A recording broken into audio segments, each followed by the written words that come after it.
Okay, I'll just hit the button like we do, and I will casually remind everybody that this episode is brought to you by our patrons like Aga Comics, Qua, Jeremy Vasquez, Kylie Denton, Nestor Flores, Sodasano424, and Video Gamer 75. And if you like what we do and want us to do more, really butchered that one there, but whatever. Please support us on Patreon. Give money, thanks. We love you. Give support much. Wow. Wow, much support, much energy drink. Hi, this is What's Up, the most casualist of shows. It is. Excuse me while I fight with my fucking chair because it has gone to its lowest setting. Oh, that's not good. Though, well, you were talking about that. For some reason, I did remember I want to be on my phone. It's because you said fight. And I got stuff to do. Okay, what weird thing is Azure Lane going to make me do today? Is it just a regular old fight? Just gotta fight them all? No weird gimmicks with, like, a ship that follows me around? Okay. I don't really... Maybe it's because, I don't know, like, Azure Lane's not keeping my attention really close, but this, like, oncoming storm thing has me, like, really confused mechanically. You know? Because It's just, like, some of them it's like, was there a thing happen? I looked away for, like, 5 seconds and it's done. And then other times it's like, great, you're gonna take me, like, 5 minutes. Well, like I said, that was a couple days ago, was, like, the boat one, where you have to, like, do an escort mission with a boat. And it's like, okay, so it only moves one square every time I take a turn, so that'll take a while. Mm-hmm. But yeah, so I guess we can start talking about gacha stuff first, since we're here. You do anything fun gacha-y? Anything you want to talk about with stuff? Well, let's see here. You're not playing it, but I am. But Magica Records actually doing an event. Let me actually pull it up here. I have seen people talking about it. It is When the Azaleas Bloom. And they're doing something which I think is super interesting because, like FGO, Magia Record is a story-centric, gacha game.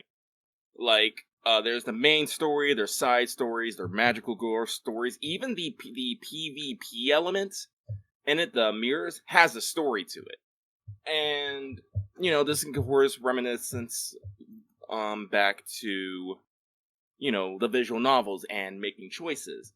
Magica Record is doing something that I haven't actually seen done in a mobile phone gacha game, in which they actually have the visual novel story, the visual novel mechanic of picking choices to determine your story.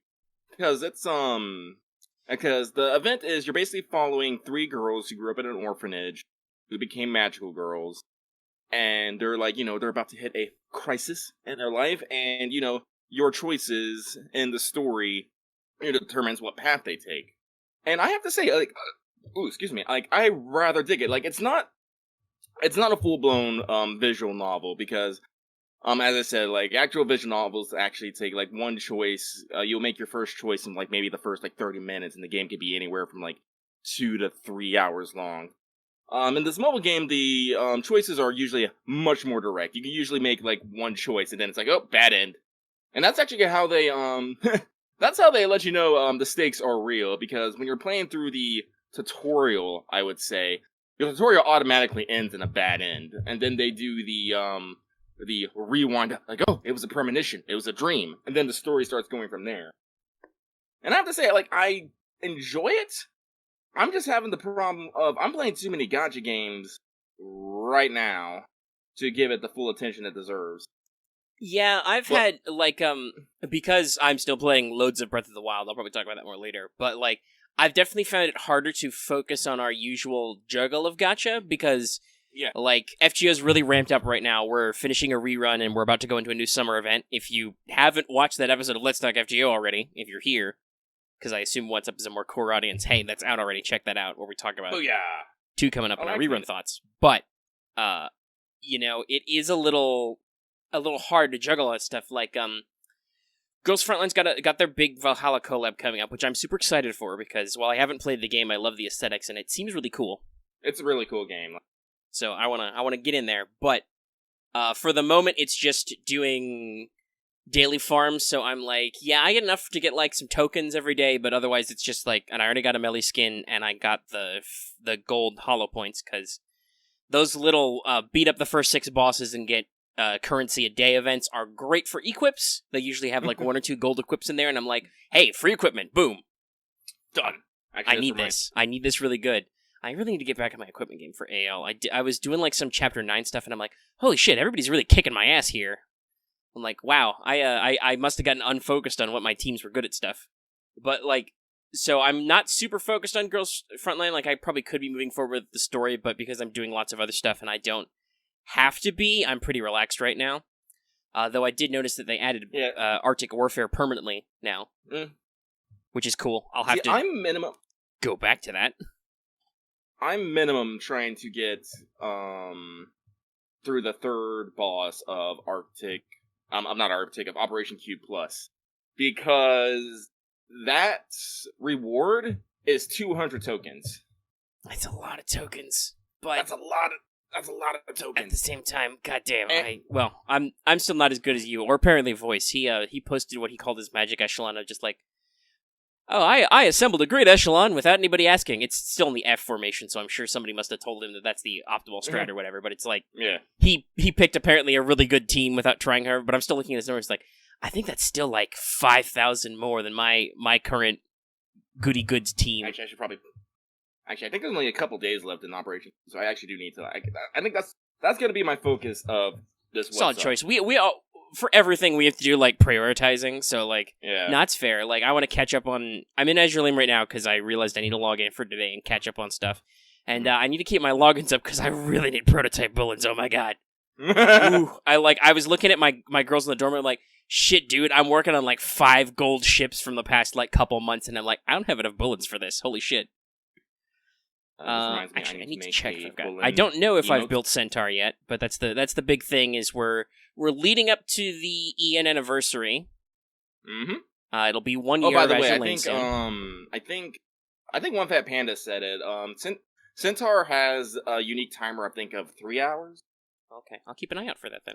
Yeah. Oh yeah, I just got the sweet crossing the Delaware splash screen. Love that art. That art has a lot of titty. It's great art. It's very Merca. But yeah, so like, actually, AL's when AL's not doing event maps, like it's a little weird for me to just play because I'm. We've talked about the meta thing before. I don't know how optimized I am. I did much like when I knuckled down and got my girls' frontline team organized, and now really that's just I need some days when I have free time and nothing better to do to just slap out EXPs and stuff, and do story chapters. I just haven't felt like that with Girls Frontline for a while. Maybe when I need more resources or something. I've got shitloads of resources, so like the collab, I'm ready. I'm gonna be there. It's gonna be a brand new collab, so I'm hoping it's not hard as dicks. We talked about this a little bit with Cube, where like where you got to use a fucking app to find the boss and stuff like that. Like, hopefully it's not a night-based collab. Basically, I know night mode is that's like my problem. Is Girls Frontline's code for hard stuff, but goddamn, please no, give me gimmicks like the cannons instead. That's way easier. No, they're gonna give you the cannons and the armored and the knight. Because actually, I just realized that Operation Cube, Arctic Warfare, and Deep Dive, they all 3 of their like big events that we've had, all like feature the same damn mechanics. You have one-way pathing, Jupiter cannons. It's basically like they did what FGO does, right? FGO has templates for events. You're like, oh, this is a raid. This has these things, or oh, this is a points ladder event. Like they build those sort of things, and FGO occasionally will iterate on them. We'll get weird stuff like the race event we're about to do is very unique mechanically, for instance. I don't know if Girls Frontline has mechanically unique events yet, but you're right. Most of the big ones are built on the singular template, which is, okay, guys, here's what we're going to do. It's going to be like night, so there's going to be armored enemies, and there's going to be like limited visibility and all that shit. But also there's going to be these cannon gimmicks, so you're like gated to certain paths. Arctic Warfare also introduced one-way pathing. Yep. And then it's like, and that's your thing.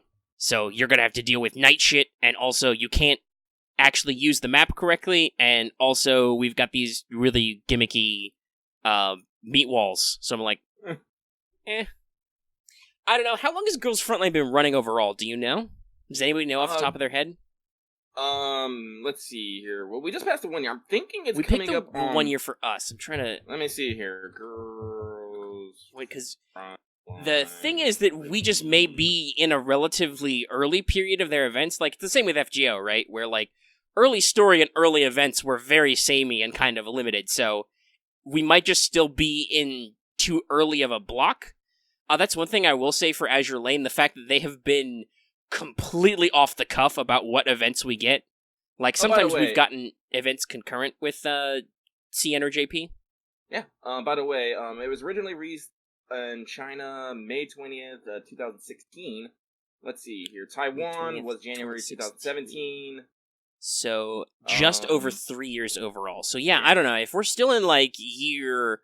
Like, if they're doing the FGO model where our schedule in Girls Frontline is similar to how it was in the timeline of the original Chinese release, we're still in, like, we're just outside of year 1, right? So... Yeah, they say that, but, like, the Valhalla the Fall Night Club, that, like, happened... Yeah, so I don't think we're doing a one-to-one thing, but if, like, big events like Cube, like Arctic Warfare, like Deep Dive, we haven't done Singularity yet, that's another big deal story type event.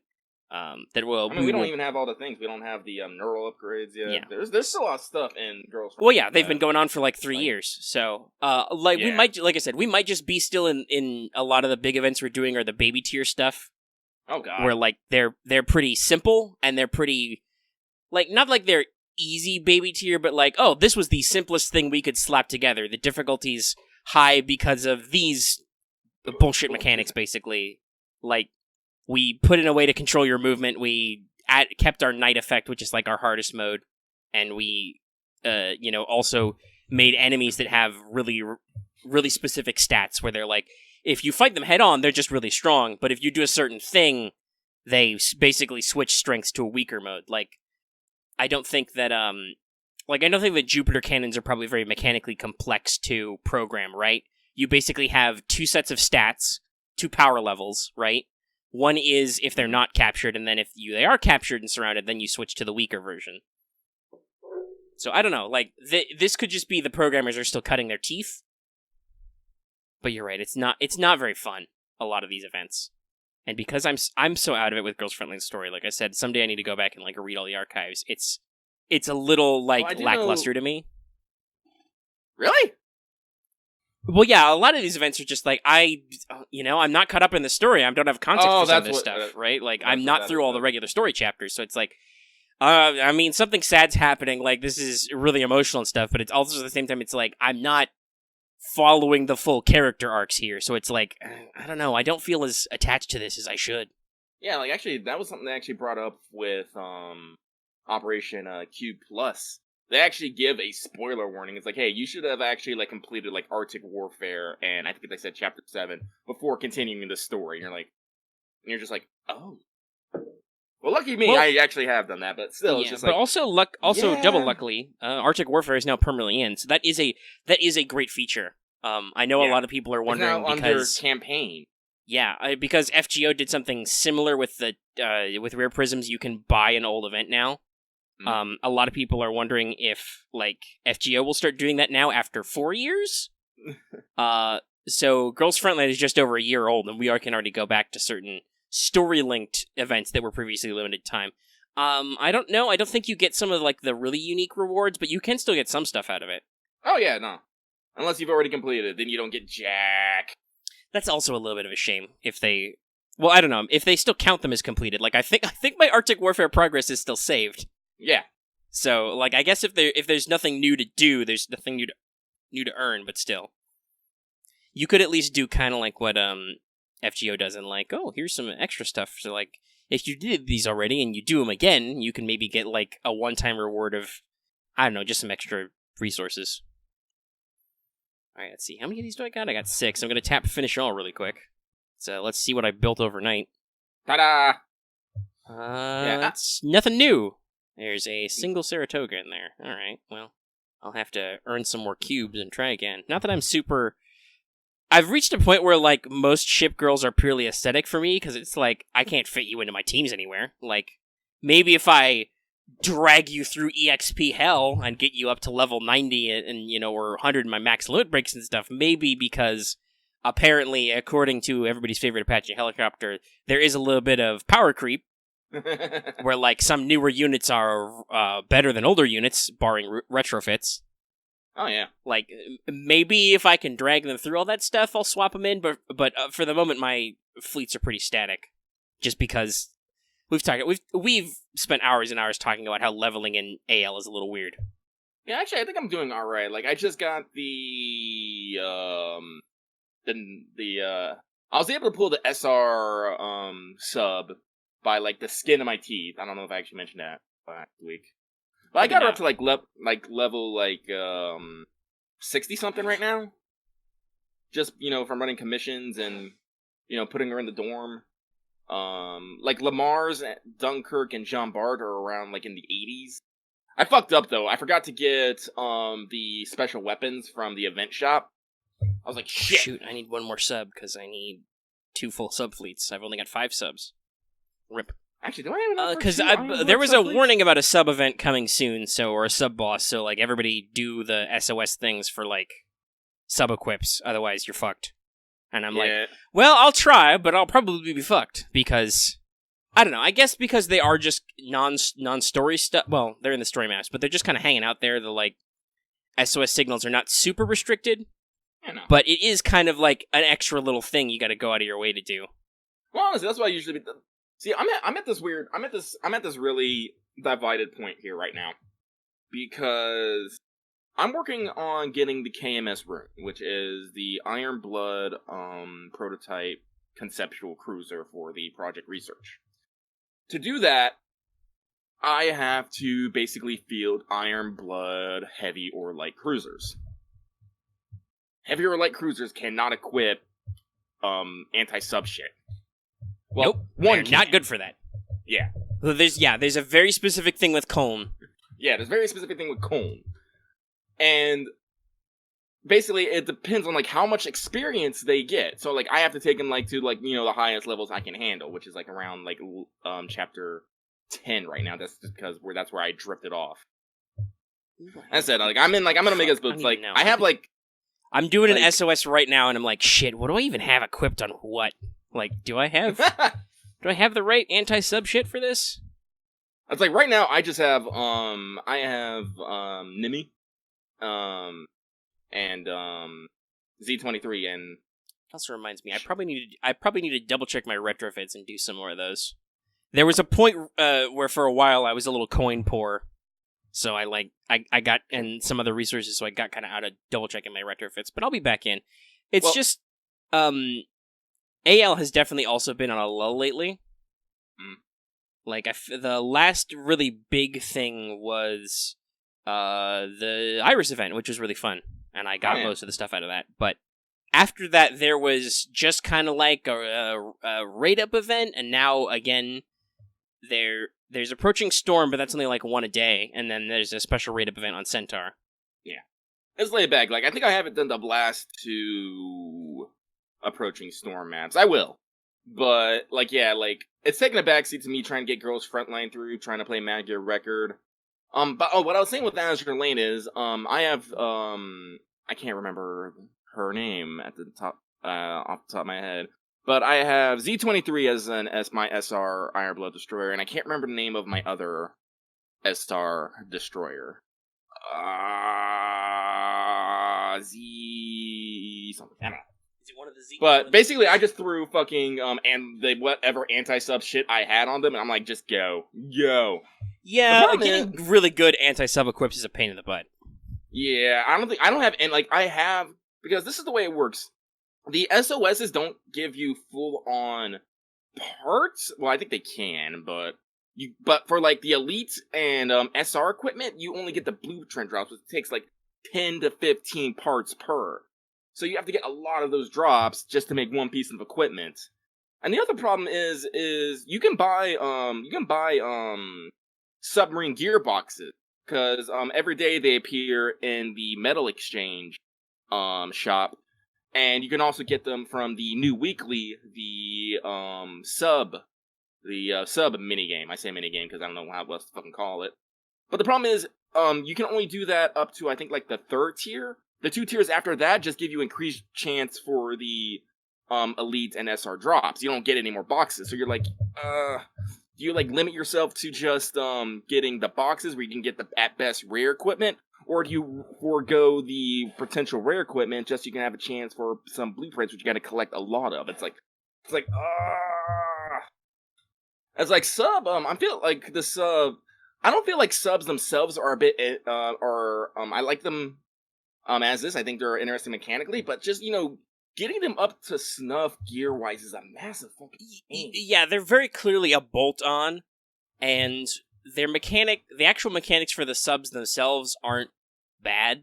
And some of them are actually quite interesting. Like, I didn't get any of them, really, but, they did exist. A lot of the new, subs they had that little rate-up event about were like, because, hey, here's the thing, I didn't even really think about it too hard, because we stopped doing it and it's not really mentioned, but there were several models of Japanese subs that had basically collapsible hangars and could, like, throw up spy planes, which are referenced by in-game abilities by some of the subs you can get now. Yeah. So, yeah. Also, there was I don't remember what number she was. Was it I-25? There was a sub-cruiser who actually had a decent figure in a submarine, which was shocking to me, other than Surkov. That's because she was very large. I mean, all of these submarines are like babies compared to modern nuke subs, but yeah. I think I looked this up, but like the displacement and tonnage on some of the big like Russian subs is crazy compared to early submarines. Like, you want to talk about U cruisers, but anyway. Actually, I got a double. Well, I'm getting my. I love what the localization called these melons. They're called tactical watermelons. I'm like, love this. Mm-hmm. Yeah, it's good. They're great. It is good, but I'm working on that right now, so I can't pop it. Actually, no, I ain't gonna get my tablet. Actually, maybe I should. I should double. I'm gonna fucking multitask. Hang on 1 second. There's only so much juggling one can do.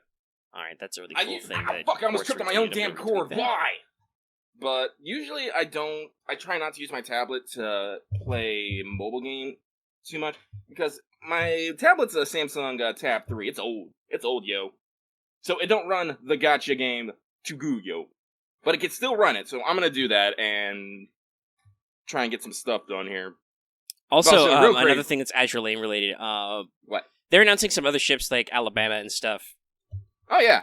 But one of them is there's a costume for Birmingham, which is called Rider of Red, which has led to lots of crossover jokes in the community, because we're plugged into FGO as well, so it's like, haha. A lot of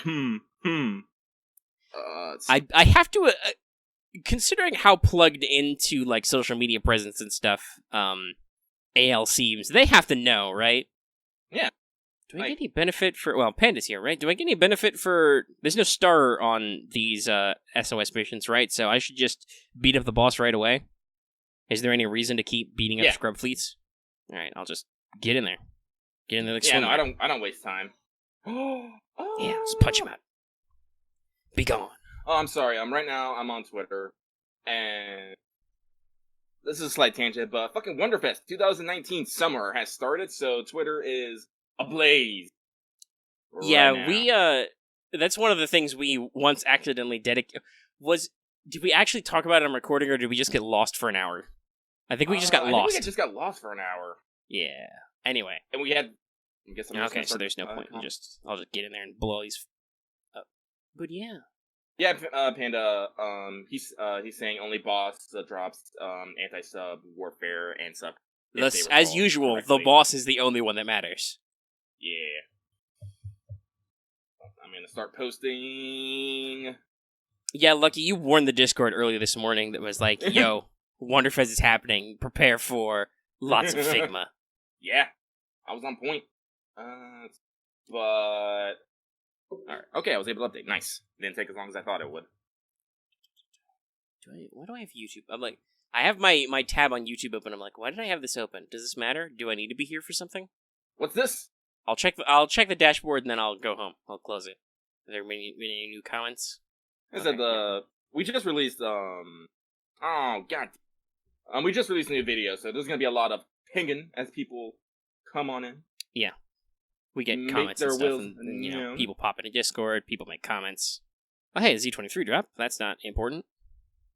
I think somebody actually asked about that in Discord. They were like, "Okay, how do I get the other starters?" It's just like, dude, just play the game. You'll be covered in starters before long. It's actually kind of interesting now that I have like all my starters, because I do have all the starters. I don't actually get them as drops anymore. Like, I think I got a Z23 like last week, and I was just like, oh, I feel nostalgia. It may just be that we're usually out of the zones where they drop, because I think they drop like earlier. Oh yeah, probably. Oh yeah, that's another thing. Mentioned Azure Lane actually with one of their latest updates. Right. Actually, they changed their how do I want to put this? They changed their construction balance, which is possible because you don't. Like, you can buy cubes with currency, which you can buy with money, but it's not quite the same thing. Yeah. Oh, I'm up to 59. How did I get up to 59 cubes? I was like, how did you get up to 59 cubes? I have like 4 right now because I didn't have a lot after. I didn't have a lot built up after Iris, and I've been throwing small amounts steadily at rate ups. Like, I've been getting my daily cubes, but at the same time, I'm like, I've been throwing like, because I've been trying to make the minimum up to get my weekly, which you have to build 10 ships and you get a refund of 6. So it's not on that, but it's enough. Especially with like the Centaur rate up, I'm like, all right, I'll throw on the events, 1 or 2 a day, and I shouldn't have this much. I'm confused. Do I have a magical cube fairy? Dear magical cube fairy, please bless me. Holy shit. Like, I was... Okay. Whatever. I'll just keep on trucking. That's how lucky do. But... Let's see here. What was I talking about? The construction rate ups. They actually swapped them. Oh, yeah. They swapped them. Like, Sandy got... I don't think Sandy got moved. Like, things got basically, trimmed they down. limited... From what I understand and what I remember, because I'm not looking at it right in front of me, they limited which of the 3 certain ships appear in. So, like... You have a less or no chance of, like, light cruisers appearing in your heavy build, etc. Yeah. And, carriers won't appear in your, like, some light carriers won't appear in your light build, now they'll appear in special and stuff like that. And they rebalanced it so that you're less likely to see stuff you definitely already have by now, and more likely to see other stuff. Like, I think a lot of commons basically got removed entirely from certain, if not all from certain building types. Because you will just get them as drops. And so it's hopefully a lot more focused. Not that it matters to me, because, like, I have... Other than Prince of Wales still eludes me, but I haven't been building in her builds anyway, so that's, that makes sense. But, like, I've got almost all of them. I have Montpelier, even. Or Montpelier. I don't... it's a USA one, so it'll be... Actually, that's a very good question. Which Montpelier is she named after? I think they pronounce it differently in different parts of the country. It's like if there was a Lafayette, are you like, which Lafayette are you? Is it Lafayette or like Lafayette? Who knows? It's like St. Louis versus Saint Louis. The joys of pronunciation with Azure Lane. Though, with USS Alabama, I did get to make Roll Tide jokes. Which are probably unfortunately lost in some of our audience. That's an Alabama sports thing. It's their college, especially football. You will hear talks about Roll Tide, which has spread into the internet, so memes. But like Azure Lane, as usual, I don't concern myself about the in-game meta. I'm just all Iron Blood all day, and the Vicia Dominion because they're also. So yeah, basically all my efforts have been going into leveling, like Bismarck, Tier Pits, Graf Zeppelin, Prince. And I have Admiral Hipper and Lipzig in there too, because I said I'm working on getting Rune. But God, it's so slow. Like I was doing the mental math. Like at the level that I am around, I'm getting between like around 2,000 experience a battle. To get I'm in the last part of Rune thing where I have to get 2 million experience total. And I was trying to do that, and I was like, that's like 1,000 fucking battles. Yeah, it is. It's a big fucking deal. It is a big fucking deal. I'm still working on Monarch. I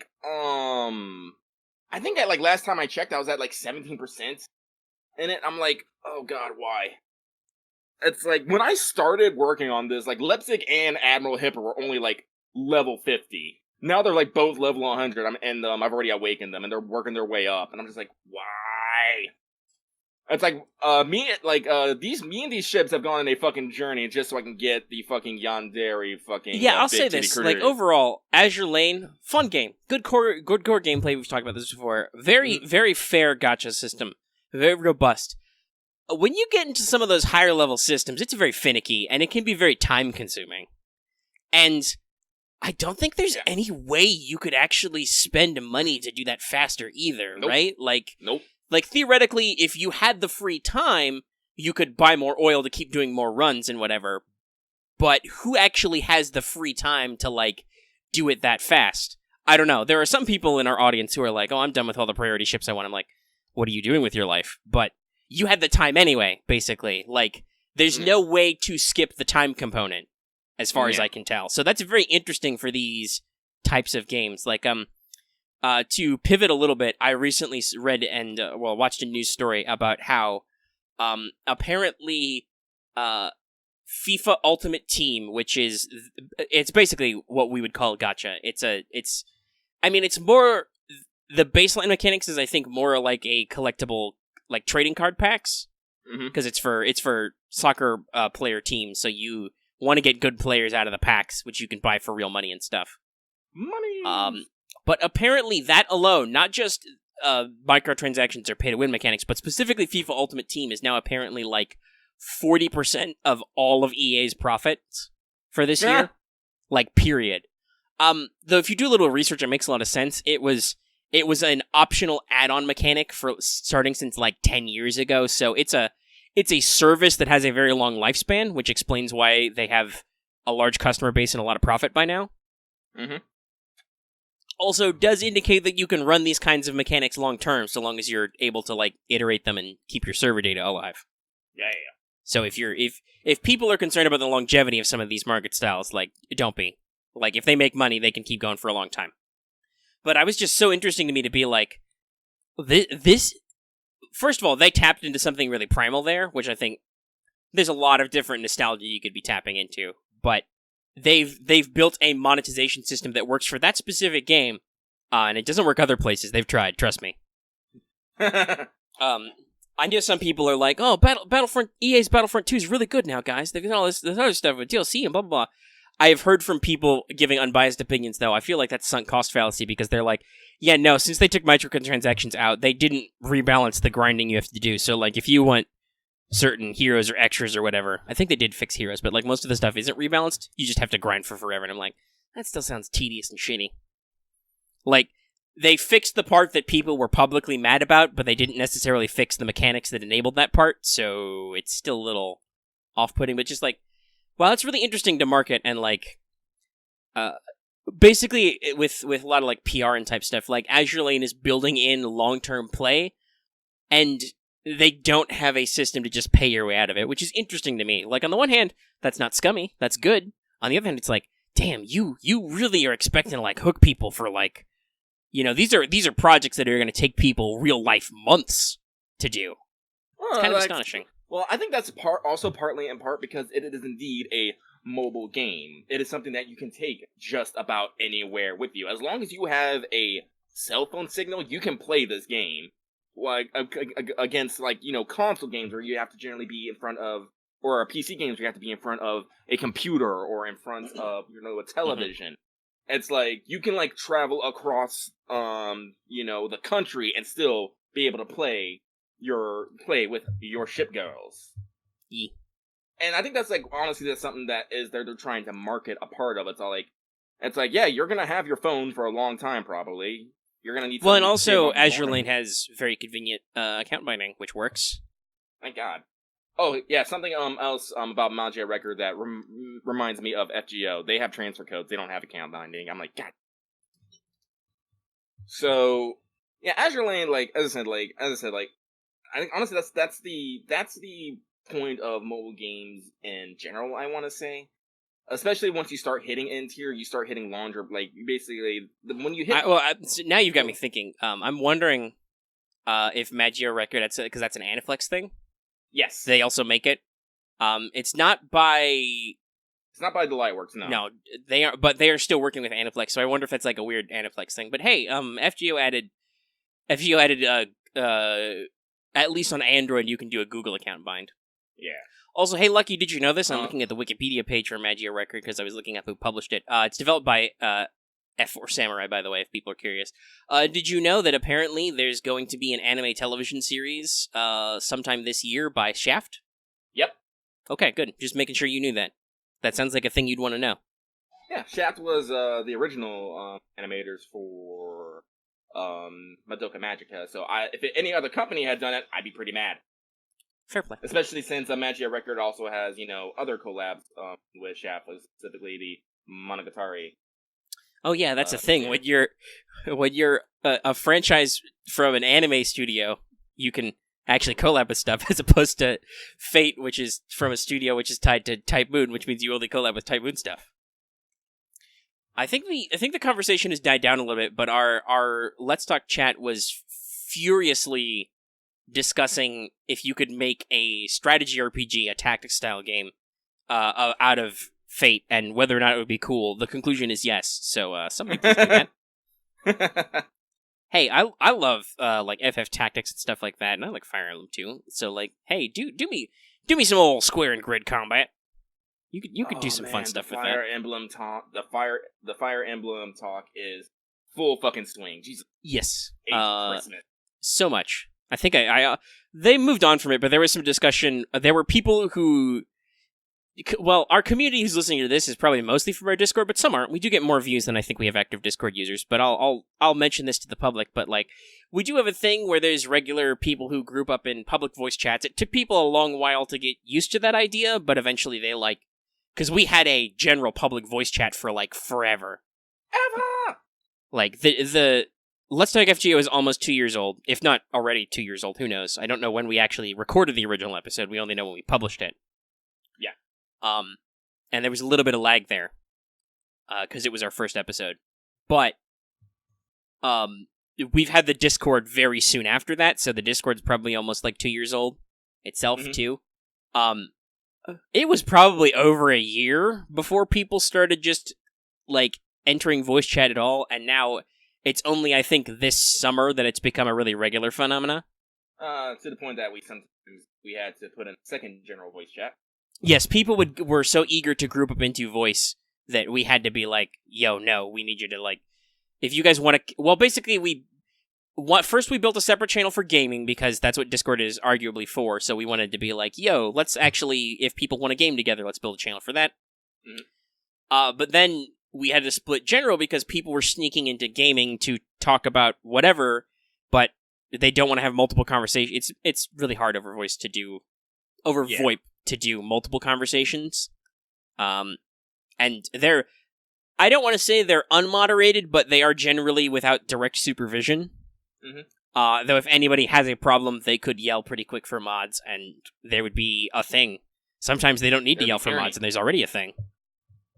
Lucky. But, speaking of Lucky's on-the-fly moderation, we had to split general into 2 channels, which now are funny because we constantly change the names. Mostly because, here's the thing, we talked about this, people like to pile in voice chat, they also like to talk about voice chat stuff in text, because some people don't have microphones, or some people can't talk right now, so they still want to be able to interact, which is a little weird sometimes, and sometimes it gets very displaced, but they have this unfortunate habit of posting memes or talking about voice chat in a public text channel, which Lucky and I can read without having to be in their voice chat, which naturally attracts our attention and occasional ire. So it's like, oh, yeah, you guys think you're being funny in your little clubhouse, having some fun laughs. Well, you know, we'll change somebody's nickname, or we'll change the name of the voice chat and do something funny. Or I'll mute deafen you. Yeah, move you to another just channel, randomly kick you.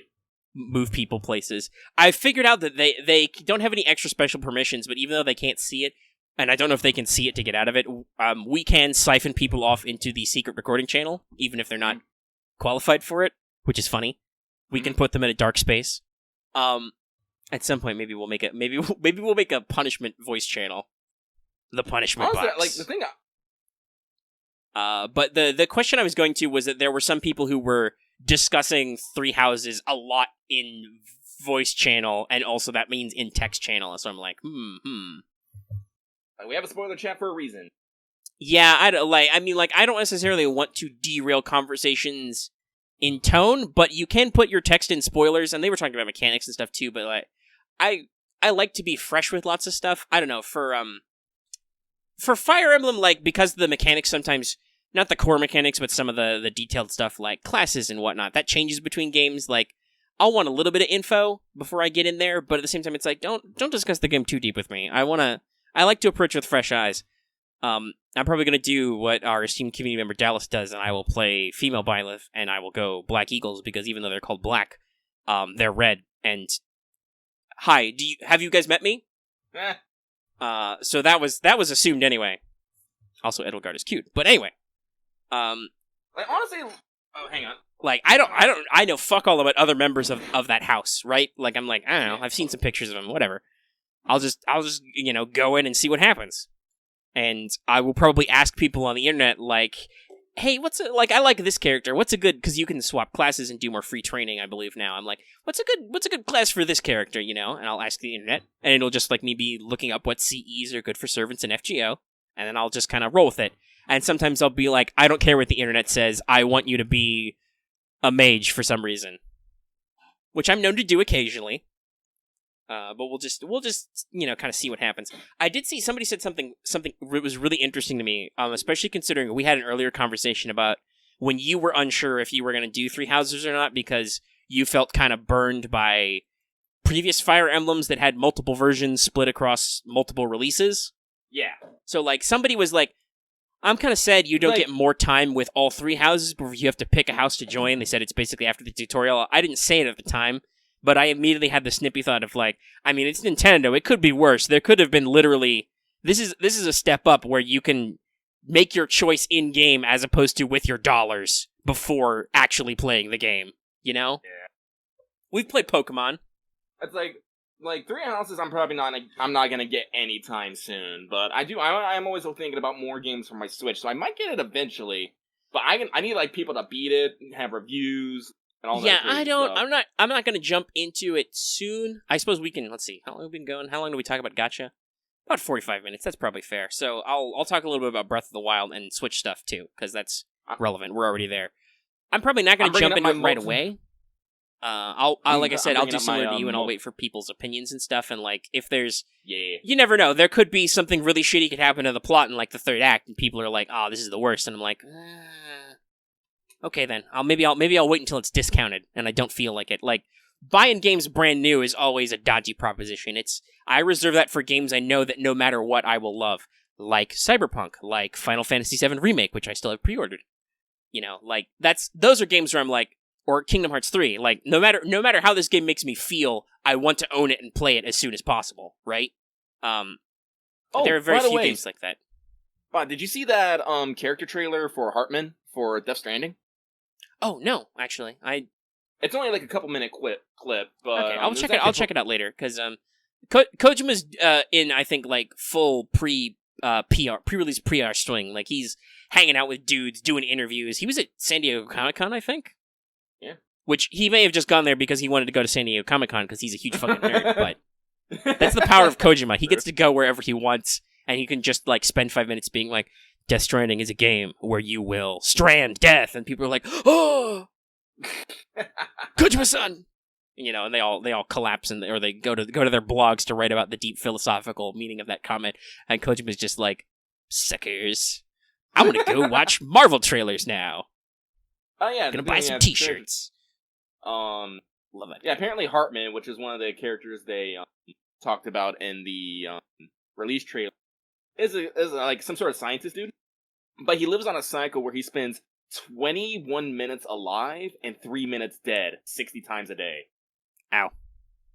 Yeah. So like he's constantly swapping between the living world and the dead world. Yeah.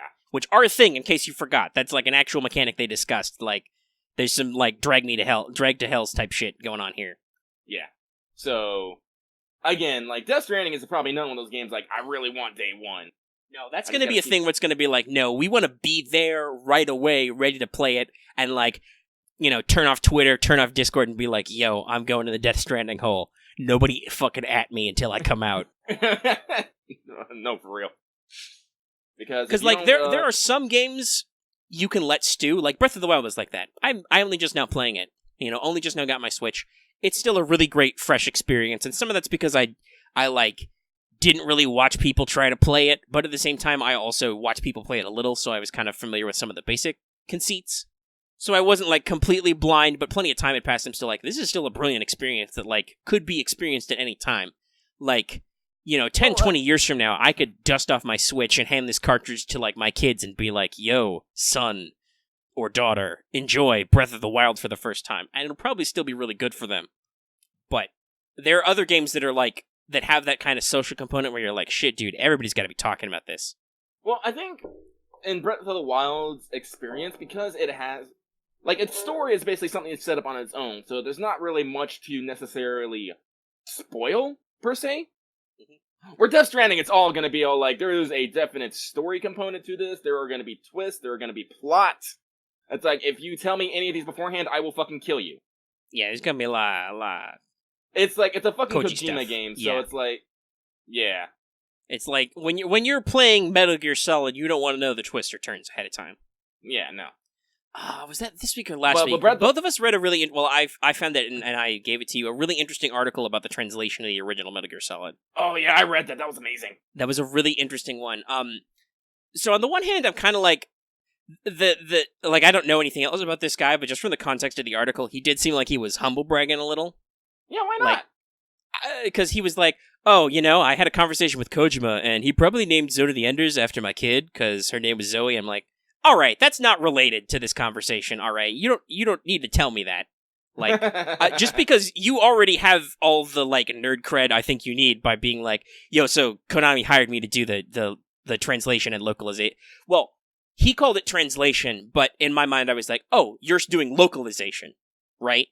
Like, that was a thing that I don't think his, like, first-hand account touched on, but I think nowadays we would think of it as doing localization versus translation, because he took all the Japanese script and he, like, watched lots of spy movies and read lots of, like, spy novels and stuff and nonfiction to, like, fit the correct feel of the language in English.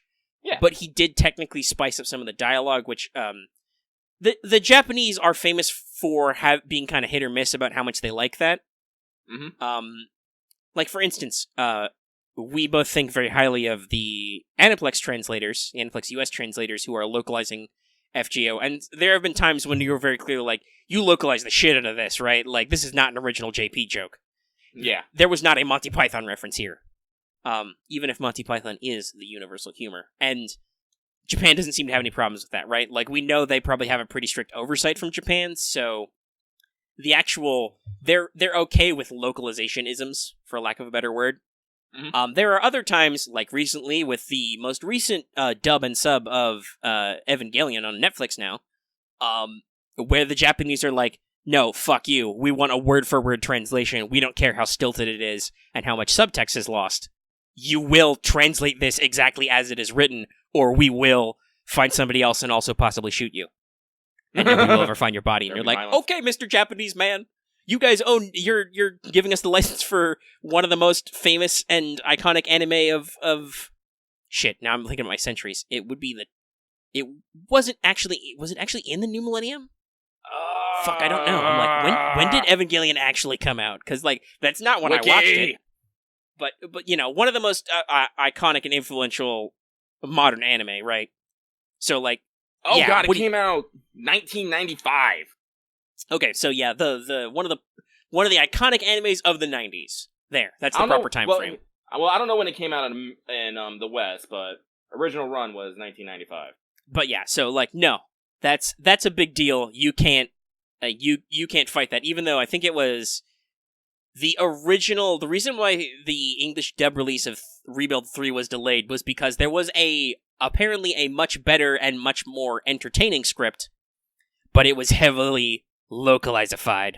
And there was a screening, and the Japanese guys did not like this, and they had to redo the whole thing. So, like, that's a very weird take that happens, but I kind of understand it because as a language and as a culture, Japanese is very picky about word choice and tone. Like, they have this whole concept where, if I remember my weebness, I believe it's called Keigo, where you have that's polite polite language. speech, Mhm. which is like, okay, you use these pronouns and these honorifics, and you frame your verbs in this way to speak politely, and then that has a very specific meaning to people in Japanese versus, other characters don't use polite speech. They'll drop honorifics, or they'll use a softer honorific, and they'll use abbreviations and colloquialisms. This is some subtext that is sometimes lost in translation to English, but usually you get the right feel out of it from the performance. Like, most anime dub, like, scripters and voice actors and voice directors can give you the right feel where, like, if a character's, like, a delinquent gangster type in Japanese, they can figure out the right language cues to make that come across in English. It's just how they portray those are completely different because our linguistic structures are different. We don't even have the same grammar between English and Japanese, just in case people don't know that. So, on the one hand, I understand why the Japanese are so persnickety about their language. At the same time, it's like, dude, you're translating this into a different language. Like, have you guys? I suppose they might not because they're original creators in Japan. But like, have you guys never had to handle like translating our movies and video games and comic books into Japanese? Like, well, I'm sure that's a bitch and a half for them. Yeah, there is definitely like the dubbing and stuff for. Yeah, so there's definitely cross culture on both sides. So my thought is just like, God, I can't imagine like your guys' side of this, the Japanese people who script and produce like film dubs or Japanese language tracks for English games, if they even bother, because English is taught in Japanese schools. In case you didn't know, like that's an official thing. They teach English as a second language. But like, have those people who are coordinating with those anime or video game translations that end up really strict and stilted, to me it says that they've clearly never been on the opposite end of this, where they've been like, shit, how do I translate an American colloquialism into Japanese? Do I just do it literally and nobody knows what the fuck that person said? What do I do here? Okay, that was a slight pause there while I looked at the sound wave because there was a rumble of thunder, and I'm like, did that come across? No. It did not come across on the microphone. By the way, if Lucky is silent, it's because I have taken my multitasking to level 4. I am now playing Azure Lane, Girls Frontline, talking and recording, and playing Breath of the Wild. That's a lot of plays. I'm usually up to like 2, but that's because I have lots of thoughts about stuff. So like, I'm vaguely playing AL and I'm vaguely talking to you. I could probably pull my Switch out, but I don't want to because I'm on my last Divine Beast quest. So I'm like, I want to focus on that. I see. That's like I'm the opposite. Like let's talk about Breath of the Wild right now. I just got off the plateau and I made a beeline for getting the camera so I can start working on my Hyrule Compendium.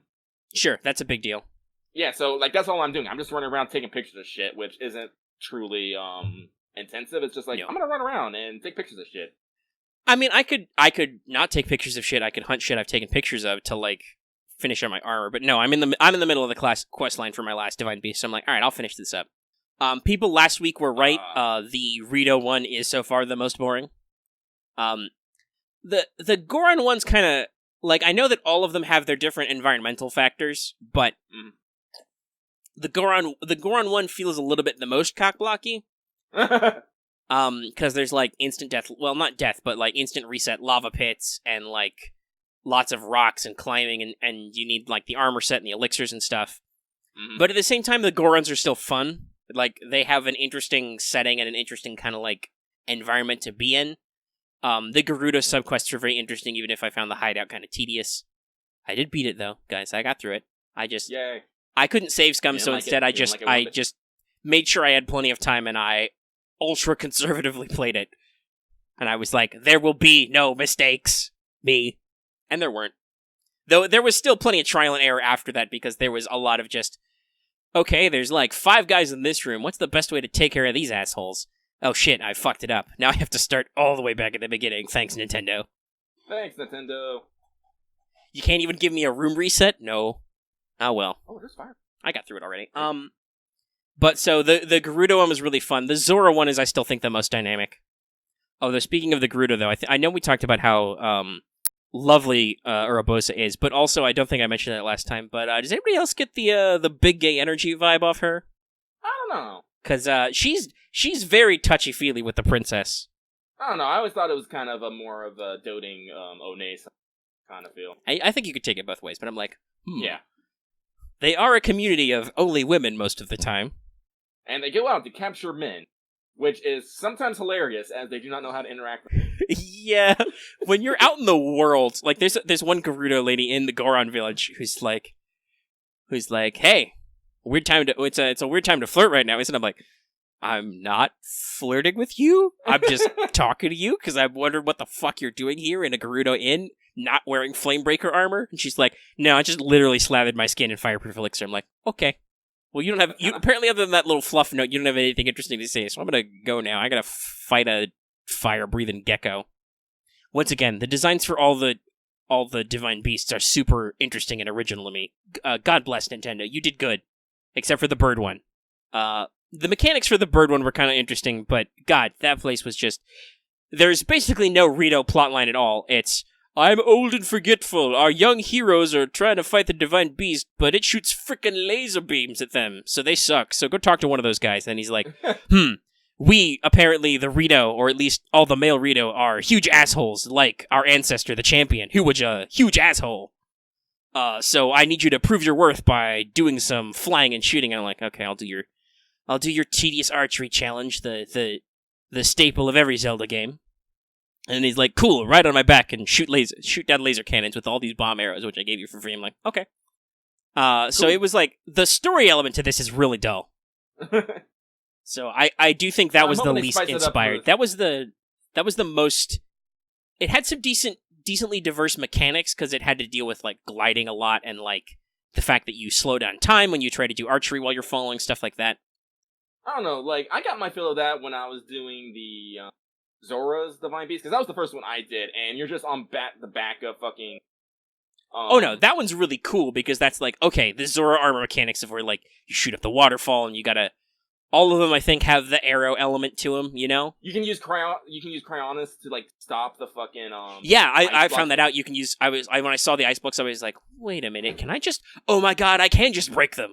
It's like, that was, like, really fun, but, like, yeah, Zora, I'm just gonna fire, the Zora domain the Zora domain whole thing clearly got the lion's share of the production work.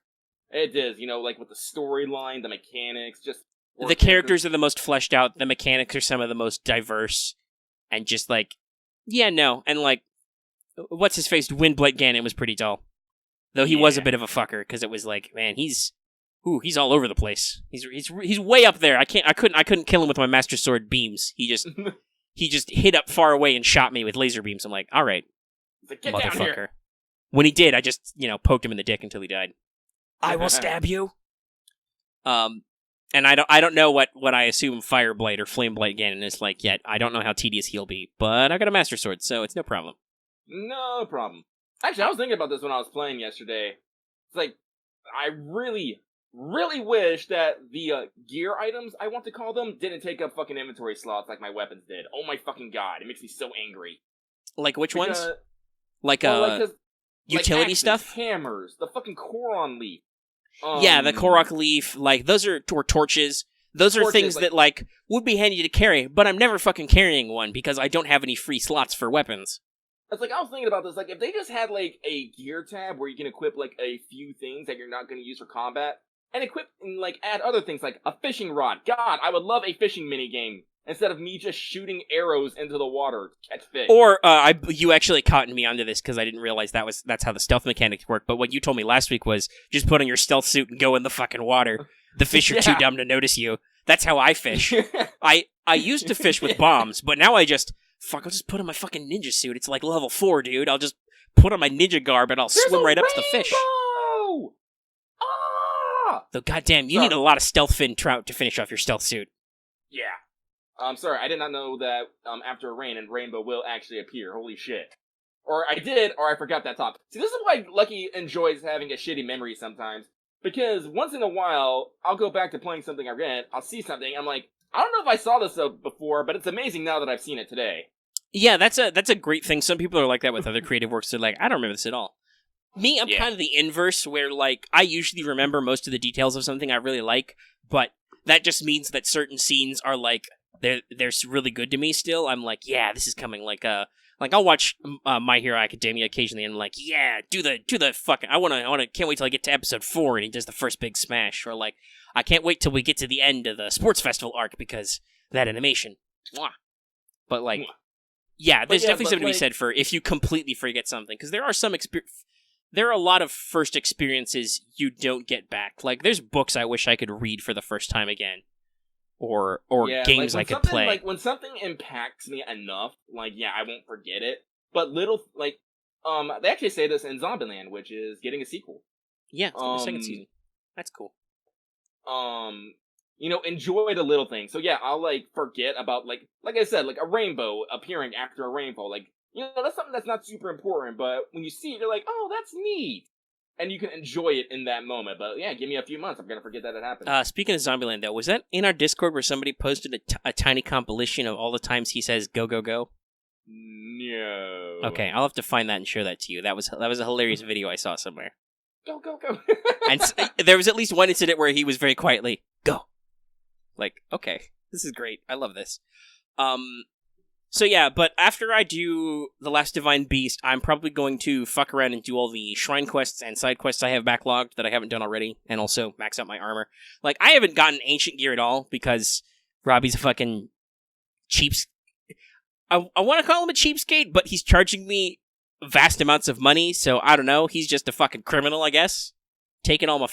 If I repair the kingdom, you can get your funding back, asshole. Oh yeah, no, I had that immediate thought when I went to the Hateno lab. It's like, yeah, I'm gonna fix your Sika shade, but not for free. I'm like, I am literally charged with saving the kingdom. What the fuck, you little girl? If you want your money, and also now the thing is, I saved up the 10,000 rupees the last great fairy needs. Hoo boy, that took a while. That took a little bit of gem farming. Luckily, ore outcroppings are compendium capable, so they work with the Sheikah Sensor Plus. But yeah, that was Here's the other thing: is now all my 4th level from all my armors requires gems, so my cash flow is fucked. Like, I'm like, shit, I can't sell any of these ambers. I need like 40 of them. So yeah, I'm like, after that, hopefully I'll be able to like, maybe I'll like buy the ancient armor and stuff, because that's like Guardian Defense Plus or whatever before I do Hyrule Castle, because I'm sure there's gonna be a lot of fucking Guardians there. And while perfect deflections are really cool, they can be a little tedious waiting for the right time. 1-on-1, like just shoot in the eye, run up and hack up its limbs with a fucking master sword. Yeah, that's what I did. I'm getting decent at Guardians, and I figured out the timing to do the perfect deflection, which is, it makes you feel great every time. It's just some of them are like, I like how they do the slowdown. Like I do like the the dramatic slow-mo on certain things, like shooting arrows while falling when you do a perfect dodge, when you do a perfect deflect. It's great. Yeah. But after I'm done with the Divine Beast, like I said, I'm going to clear out all those quests. Maybe I'll finish maxing out my armor. I'll find all this stuff.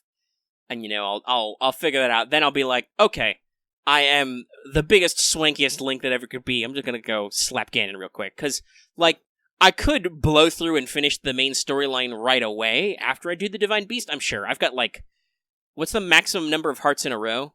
It's more than 10. Is it 20? Is it 15? Maybe. I don't know. I've got one right full now. row plus 4 and 2 full stamina rings, right? Like, yeah. I'm pretty sure if I do all the Divine Beasts, I got a Master Sword, I could slap Ganon right away. But I'm not in a rush to finish this game, quote unquote.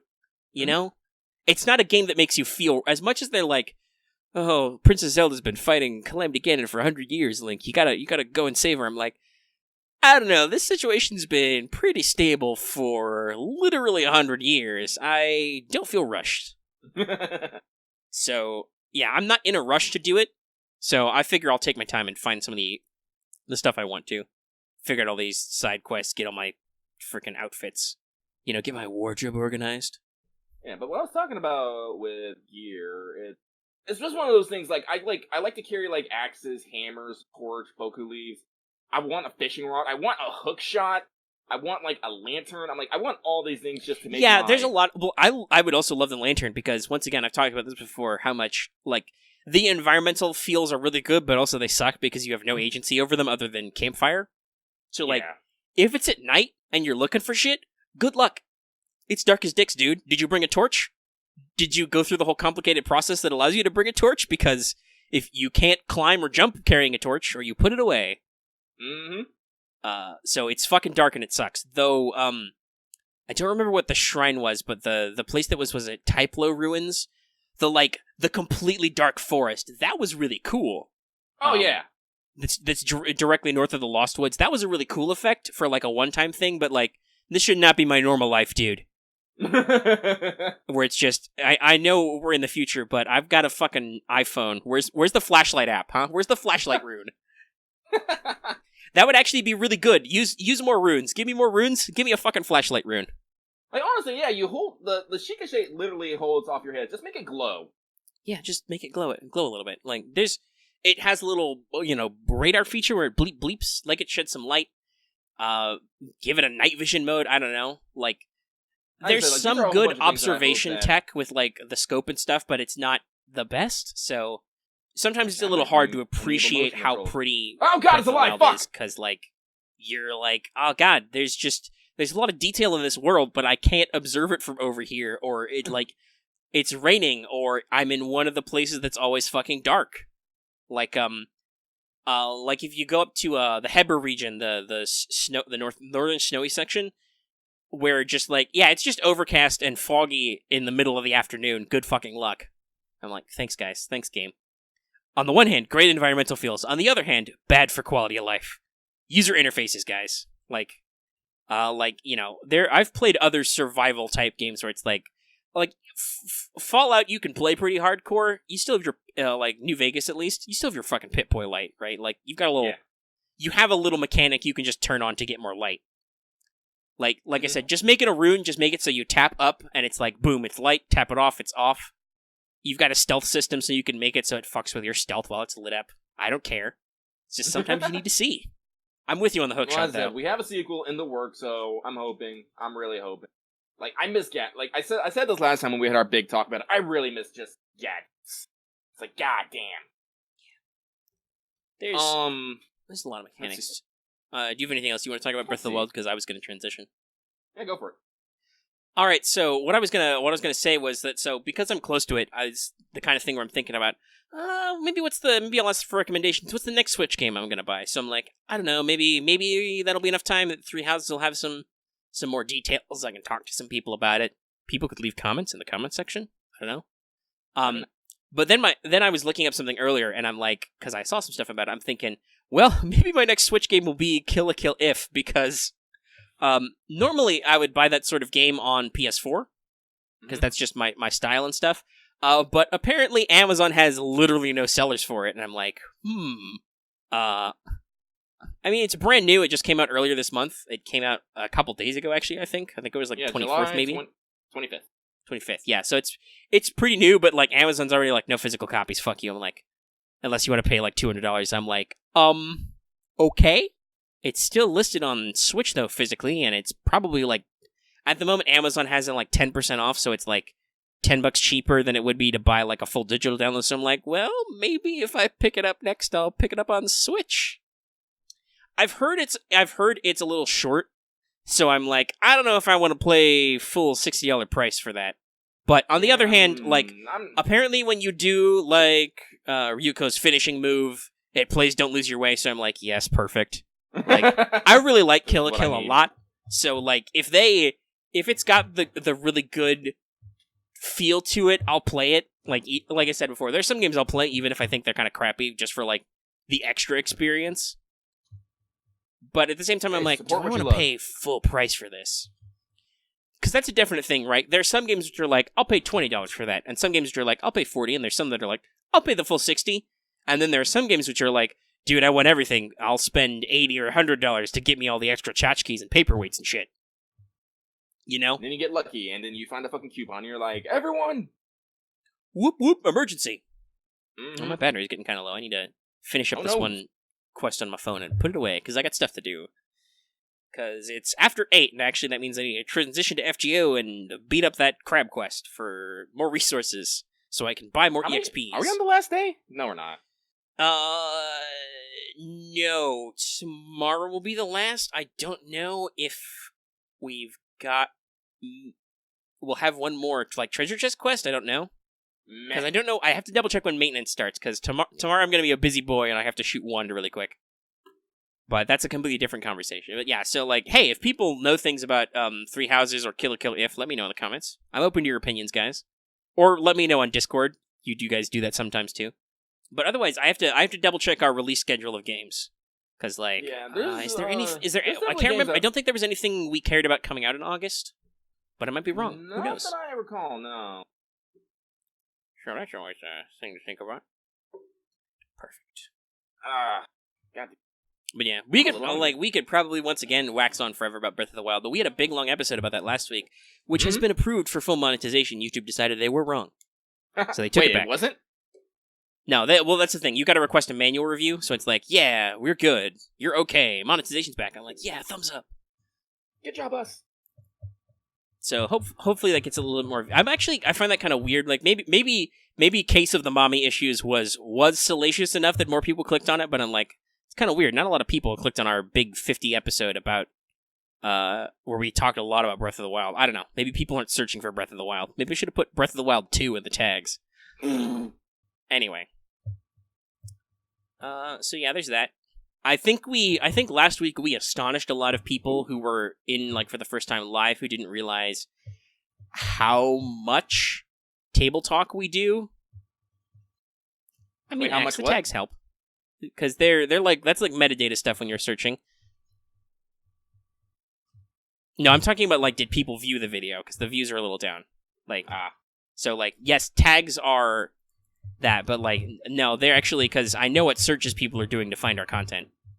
Dang, interestingly enough. What is this? Tell me your secrets.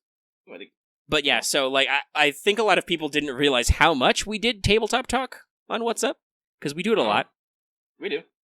Oh, yeah. We gamed recently, for instance. It was a nice big long session. It was about 3 hours. I was like, ooh, that's good. I didn't know how long we were going to go. You almost died, and Marth completely blew up some guys. Yeah.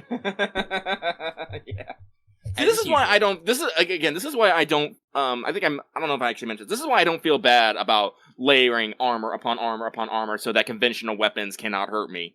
It's because there are such things as non-conventional weapons which can still very much hurt me. Yeah, I using completely standard stat blocks, by the way. These weren't customized at all. This is just what's in the Marshall's book that I wrote. Yeah. I'm like, fuck, I'm looking for spells. I'm like, so if you haven't listened to the AP, try it out. They're hopefully entertaining. You know, I know they're like, this one, I did like say that they're like, 3 hours long. Actually, you can't yet, because that one's not out yet. But if you're listening to this, check it out for the scenarios, that's right. We're still behind, and it probably won't be posted this weekend, because I got stuff to do. The cries of editing and stuff, but when it does come out, check it out for the full story. But so, we did some work based on a previous session, so, like, it was easier to close range, so we actually got to try that out. You did close range a lot faster and felt like you actually could engage, which was good. Mm-hmm. But so you get kerfuffled in a melee with 3 guys on heavy flying units. Not that most people will matter about that, but like, I've decided that they have cavalry spears, which was a unique thing to them. I was just like, that's part of their kit. They've got spears. Yeah. So cavalry spears, I do it. I do it in a heartbeat. All 3 of them are going on the same initiative for simplicity, and the first guy tries to poke Lucky, he's got his backup NPC companion doing basically XCOM Overwatch, so all 3 of these guys took a bullet before they did something, which was hilarious. But most of them had enough toughness and armor that they lived through it. They just didn't feel happy about it after. But so the first guy goes to poke you. I think you saved your reaction to stab him. Yeah. And almost killed him. Because you missed on your first attack, so you're like, I want a second shot at that guy. Well, that's because you informed us that we can use our reaction to make an attack. Yes, that's right. I informed you guys that I rewrote how the game phrases reaction shots, and I'm like, no, yeah, by the way, reaction shots are just a thing you can do now. Like, that wasn't clear before, but now I've actually written it down as a separate action, and the Overwatch action just lets you take unlimited reaction shots under certain triggers. Yeah. So you decided to stab him. That didn't quite stick all the way, but it's like that. So the first guy pokes you, does fucking nothing. Second guy pokes you, does fucking nothing. Like, both of them hit you full on, and don't even scratch you. Like, I don't think they even got through your armor, let alone into your toughness, and the fact that you did a quick cast of a spell which increases your natural damage resistance also. And very... So the third guy is like, okay, clearly this is not working. I look at his stat line, he's like, oh yeah, he's got a lightning bolt. That's a nice medium level spell. Let me try and cast that one up real quick. And I do. Established that it is okay for NPCs to actually burn mana charges. Yes, we discussed some stuff. I'm like, because he did take a bullet before this because he declared an attack. So it's like he took a penalty. So I'm like, let me even that out. Because most enemies stat wise are pretty balanced. Like I haven't, like the worst I think some of them get is that they get like a 60, like a 2/3 shot to pass most stuff. Some of them have very specific bonuses where like they will definitely pass unless you really fuck up or give them lots of penalties. Some stuff, but that's like really specialized. Like if you're grappling an octopus, for instance, you're gonna have a bad time. It's good at that. It's an octopus. You wanted the octopus to do long division. Well, it can probably do that because octopi are very smart, but you might have to teach it what division is first. But yeah, so like he drops a pretty decent spell hit on you. And then I'm like, all right, I'm going to roll damage. And I'm like, double checking what Lightning Bolt does. And I'm like, oh yeah, so you take 2d10, ignoring armor, but not toughness. And this is the part where I was, because I'm used to you having so much armor, and it's been a while since we gamed, I was reminded, oh yeah, you're incredibly average at toughness. That's why you're so heavily armored, is because your native damage reduction sucked. So you almost died. You didn't pass out, but you did get blasted really good. I think I rolled like an 8 and a 9. Like I rolled pretty high on the average damage. If it wasn't for the Heart of Fire, which is a fire-based spell, which I like only got like a couple sessions ago, I think I would have been reduced to 1 or 2 hit points in that one or 2 wounds in that one hit. Yeah, so you got blasted pretty good, and that was like, oh yeah, that's right, this is a thing. So, well, once again, Wolfgang needs to watch the fuck out for mages slinging stuff, but that's a fairly common with certain high-level spells, is like, ignore armor but not toughness, and then some of them are like, fuck you, ignore toughness. There are ways to get around that, it's just they have their own balances and stuff, like you can do certain things to armors and whatnot, or yourself, certain spells. Like, you were like, gosh, I really need Mirror Force now. Mm-hmm. Well, this is the classic escalation process that happens in Tabletop. As players develop and get more powerful, the tactics or enemies against them must develop as well. So that's why, like I said, like I'm never really like mad when I almost die. It's just like, god damn it, I almost died again. Now I have to like completely rethink. I have to basically take the next step in escalation and like, all right, you have to figure out. You're like, oh shit, I have almost nothing for this situation. What do I do? Yeah. Which is the default is that you remember that. Oh yeah, isn't there? You were literally, I think, we're like, oh yeah, isn't there a spell for this? And I'm like, yes. And then you're like, yes, there is. That's right. There's a spell to bounce back spells in metal in my tree. Mm-hmm. And I'm like, yeah, there is. I try not to be smarmy with the players, but there are a lot of times where I'm like, no, yeah, like just as a casual thing, like, no, yeah, I prepared for this eventuality, guys. We just haven't gotten there. It's a very robust system. It's obviously, eternal beta. We're still working stuff out, but I think what we observed is that a lot of the clarifications recently about rules do work. Like the push rules to like get more speed, the fact that you go faster while you're flying, etc. Like that worked out pretty good. And then you actually used Overwatch and reaction shots as a big deal thing for like the first time ever for you. Marth did a couple of Overwatches recently because he's got a lot of special abilities for that. But like, no, cool, okay, we're doing stuff. Just kills things. Yeah, he blew up some guys with a rifle grenade. Just blew them up, and then he switched to explosive bullets. I'm actually laughing because we actually did get a comment on the latest one where he says, or someone, I can't remember the name, I do apologize, says that, I am a land tank, I am a flying tank, Marth is a land sub, so now we just need a sea bomber. I was like, oh god, this person is right. Yeah, basically. We basically take on a role of something that is not within our purview and make it our own. Because usually you would associate a tank with land, a bomber with the air, and, a sub with being under something. Yeah. Like, nah. Though also, we should post a comment and remind that guy that there was that time you guys did blow up stuff underwater. Yeah. You didn't have a guy for that, but you made do. This was 24 sessions, so like we got a lot of hours built up on this. I think we did the math at the beginning of our most recent session. It was like it's definitely at least 48 hours minimum of constant listening. Yeah, and hopefully the audio's not shit. I hope. Oh, let me open up Discord. Patreon chat. Yeah. Oh shit. Okay. Praise authority, I plan and design for application of war magic. Yes. Do you know how big the Majors of War documents are? They're fucking huge. Actually, hold on. Now you've made me think about something, because I need to... That's a good double check of how big those really 2 or 3 documents that would compose a core would go together.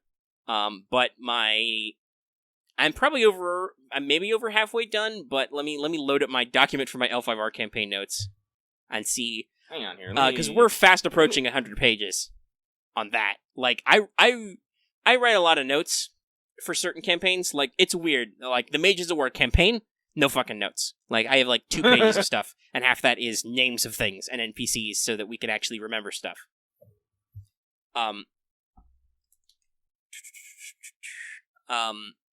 Discord voice freaked out a little bit. Hopefully I'm coming through okay to Lucky. As I read out. I'm up Google Docs, and I am watching the page numbers just no, you have to do that. It takes a little bit to load through all those. Yeah, see, that's how many pages. We're at 150 pages and still rising. This is just the main Mages of War document, by the way. But yeah, so, like, it's a very thorough homebrew. When I take notes, I take... we have passed 200. A decent chunk of notes. And I think we talk about this about different campaign styles a little, so, like, I think it depends on what you're doing. Sorry. Breath of the Wild stuff. So yeah, it stops at 227 pages. This is 227 Google Doc pages at, let's check. I think it's at font 11 with tables of just all Mages of War content. And there's 2 other documents. The Advanced Player Guide is definitely not as big, but it still has some very important stuff in it. And then the Marshal's Guide, I don't know off the top of my head. So we're probably looking at least minimum 300 pages in this stuff. So, yes, do praise Omega for fucking writing all this shit out. Holy shit. And also updating it. Like, I didn't just leave it sit. I actually incorporate shit we learn in there. Yeah. There have been a lot of revisions due to playtesting, which is important, kids. If you're running your own fantasy heartbreaker games, do remember, actually edit them. Do playtesting. Fucking Keith, how dare you dodge? That does remind me, talking about a little bit about tabletop stuff. Also, by the way, I'll really quickly say that in Google Docs, we are currently at 77 pages of L5R notes. So the best way to describe the structure of this campaign is like non-linear episodic. Like, think of it as like an anime, or even better, like a serialized manga. Like, every session will be like a chapter or 2, and some chapters will be all the same plot that'll be self-contained, and then there will be a meta plot maybe, but you guys aren't necessarily going to have to go in certain order on certain things. I'm just writing them in a specific order. Then, like, character decisions and stuff I'm not writing at all, because I don't know. That I'll have to improv. Yeah. But we're gearing up for the I want to say season finale of Mages of War, but Omega just keeps throwing plot hooks at me. I'm like, damn. But I am still very interested in playing L5R. Yep. So I'm excited.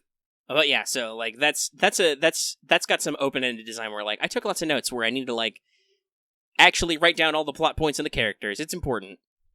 As opposed to Mages of War, where I write down almost nothing and I just eyeball it from session to session, to the point where there's sometimes where if you read the descriptions of some of the video uploads, because some of those take place like weeks after we did it, there's definitely some playing fast and loose with me trying to remember what happened in that session. Because I'm like, I was actually talking to don't know what we did.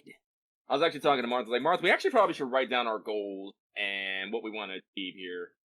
Because we don't know how long it is before we actually play Mages of War again. And I don't want to forget fucking everything. No, that's important. And also, it's like, that also, I was thinking, I don't know if I said that, but I was thinking when I saw that, I'm like, no, that helps. You should definitely do that. That's good, because that lets people know, which includes you. You are people, but also I am people. And, like, what the idea is. And who knows, maybe I'll completely derail you with whatever the next session is sometime. Probably not tomorrow, because I gotta, like, do a video and stuff. We'll see. I do know that apparently tonight our little Discord friends are gearing up to play some Pathfinder. Yeah. They actually chat started their own dialogue. game, which I think is cool. I was actually considering making a tabletop channel for them, but it hasn't come up, and it hasn't come as a Yeah, I sort of because the game master actually asked me outside of Discord in direct message, "Hey, is gaming the appropriate channel?" And I was like, "Yeah, no. If there's a conflict, we'll do a split. But for now, no, gaming is the correct channel for that." Yeah. If we start inviting community members to our games, I think I'll have to split recording into like recording and then secret tabletop stuff, because obviously we need a channel where people have permission to speak. Yeah. So if we've got the public in, no offense to you guys or anything, it's just like for the sake of logistics, it'll be better to keep everybody controlled so nobody can like accidentally connect to a recording session in progress and have their mic on and like, oh my god, your dog is dying or something, right? Just like little life stuff that we want to keep under control. So, but that'll be different, and I don't know if that'll be private or not. Like, I don't know if that'll be hidden, because the tabletop channel is completely secret and hidden because there's a lot of stuff going on it that's like other people don't need to know. Because the server is still in part for us personally, so like we don't need to bog down the public with our games conversations, and like we know how it is. You got shit to do in your life, and sometimes we need to have private conversations. But also we have a secret mod room for secret mod conversations. Yeah. Oh, people are posting. There has been a request for a midget emote. Yeah, there's some talk about that. Again, our emo game is on Disney. Yeah, we've got we talked about this a lot more than we needed to on Let's Talk, but yes, the emoji game is good.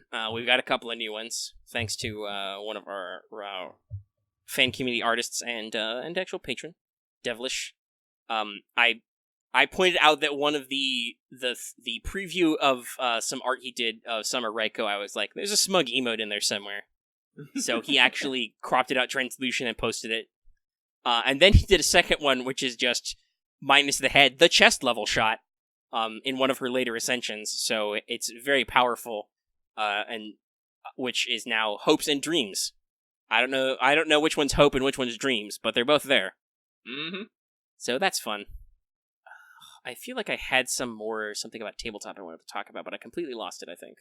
Give me a second. About L5R? Now I remember. It wasn't directly L5R related, but something I was going to bring up was, actually, speaking of tabletop, I don't know if some of the members of the community will know this or not, but next week, it's still Saturday, so I'll say next week, is Gen Con, which is a very big tabletop convention. Big deal. Lots of announcements in there, lots of other stuff.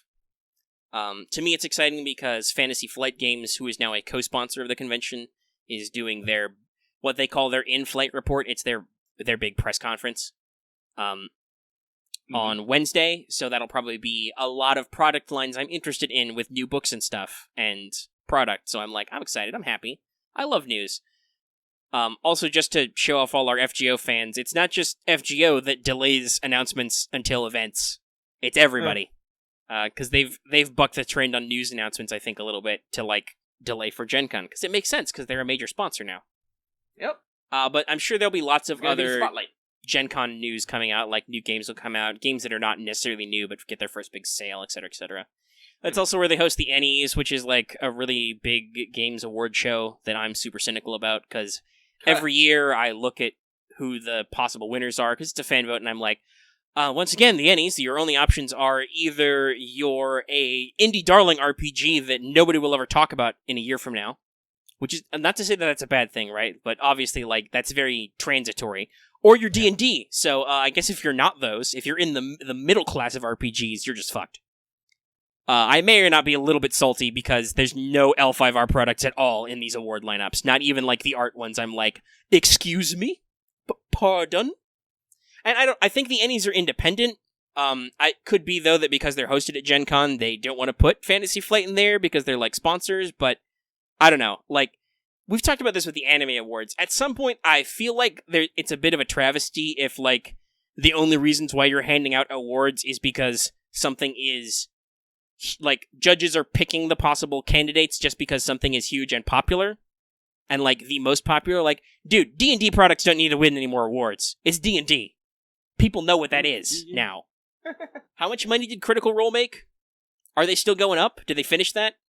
Have people stopped throwing money at them? I don't know. But like, to me, I'm like, dude, you're D&D. They don't need the market penetration. Like, I'm sure there are many great people who are possibly on your committees deciding these awards who have worked on a D&D product at one life or another. But like, there's other shit in the world. But I don't know. I have a bad habit of getting really attached to smaller RPGs that are not quite the ultra trendy, this is the game everybody on Twitter is talking about games, but are not like hugely successful like D&D either. Like, even though Eclipse Phase is very politically spicy in lots of ways, I also think it's too weird for most people, because like it's a little hard to grasp. But I'm like, I was very disappointed that year after year, like Eclipse Phase was very minimally winning awards, even though I love their business model and their setting. I listened to some Eclipse Phase APs actually not too long ago, and that made me very nostalgic. I was like, oh, Bees! I should see if I can grab some Discord babies and teach them about Eclipse Phase. But then I had the second thought. I'm like, but shit, then I have to actually teach them how to Eclipse Phase. That was a learning process for my home group. We went through a couple different iterations, I think, before we A, understood all the mechanics, and B, understood all of the setting. Like, Eclipse Phase is a big drop to just jump into. Where's that fucking... There was a meme of, fucking, like, ocean levels and how deep, like, certain fucking tabletop RPGs were. And I remember Eclipse Phase being, like, fucking, like, bottom where, like, the, like, ancient ones were and shit. Yeah, so, in case you haven't heard us talk about Eclipse Phase before, we definitely have, because we've done at least one episode on Cyberpunk. So, like, that'll get you pointed in the right direction. But so, Eclipse Phase is described on the current core book. I don't know what the second edition's not quite done yet. They're working on it, and, like, I think the first edition's perfectly functional. It's got some holdovers, which we might talk about when we talk about the actual game parts, if we do that. But, the original core book describes it as a, game of, is it a transhuman game of horror? Well, I gotta find my fucking PDF. Documents. Dig it up. Jeez. E is for Eclipse Phase. Where's my core? Fourth printing. What's the actual picket line here? Ah, yes, that's right. It's a role-playing game of transhuman conspiracy and horror. So that's the front line that's on the front of the core, and then the original lines is. Because they had a smaller tagline. Let me see if I can find it just to get it right. If I can find it's almost like a little epigraph. Here it is. So it's your mind is software, program it. Your body is a shell, change it. Death is a disease, cure it. Extinction is approaching, fight it. So that sets the tone really good. Yeah. So yes, it's a past cyberpunk into a transhuman future RPG. It's very hard-leaning sci-fi, and it's set in a time period after what is called the Fall. So 10 years ago, as of right now, the Earth has fallen. There was these super powerful AIs called the Titans, which awoke and achieved godlike intelligence and caused the apocalypse, because that's what happens. So the Earth is ruined. All humanity had to flee it. Luckily, humans had perfected a technology of mind uploading at this point. So if you've ever read or watched Altered Carbon, Altered Carbon is heavily one of the influences for the setting and mechanics of Eclipse Phase. So humans had this cortical stack technology and other stuff where you could upload your mind and download it into a new body, be it like a completely new body, like a clone of your old one, whatever, a robot body, a biological body, a giant whale body that surfs in the sun. Eclipse Phase got a little weird. That's an understatement. Kind of hedonistic in a way. Some cultures are definitely like that, but yeah, so Earth is gone. Luckily, some amount of humanity was able to get out, and also because of their biotech and a lot of their body modding technology, humans are able to, in some transhumanity, I should say, is able to survive in lots of different forms, lots of different places. There are some level of transhuman settlements all the way from literally the outer corona of the sun to the deep Kuiper belt. Like, there's a little bit of humanity everywhere, which is a theme I love, because people, we should do that. We should get everywhere. We should be everywhere, dudes. Do stuff. Hit wood. But this has caused a lot of major political and social upheaval, and caused a lot of different factions to break out. I don't want to go into, like, the whole factioning thing, but it's very politically diverse. There is a political ideology for everybody,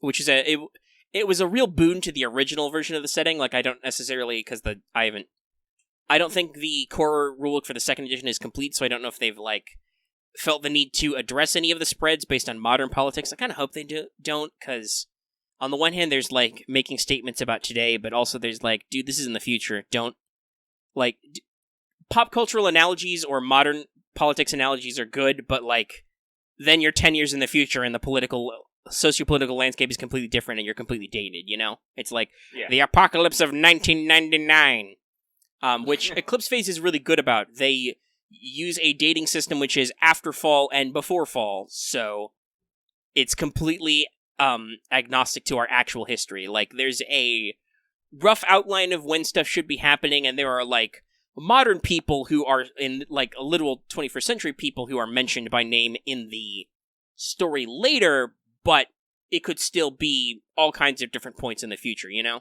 Yeah.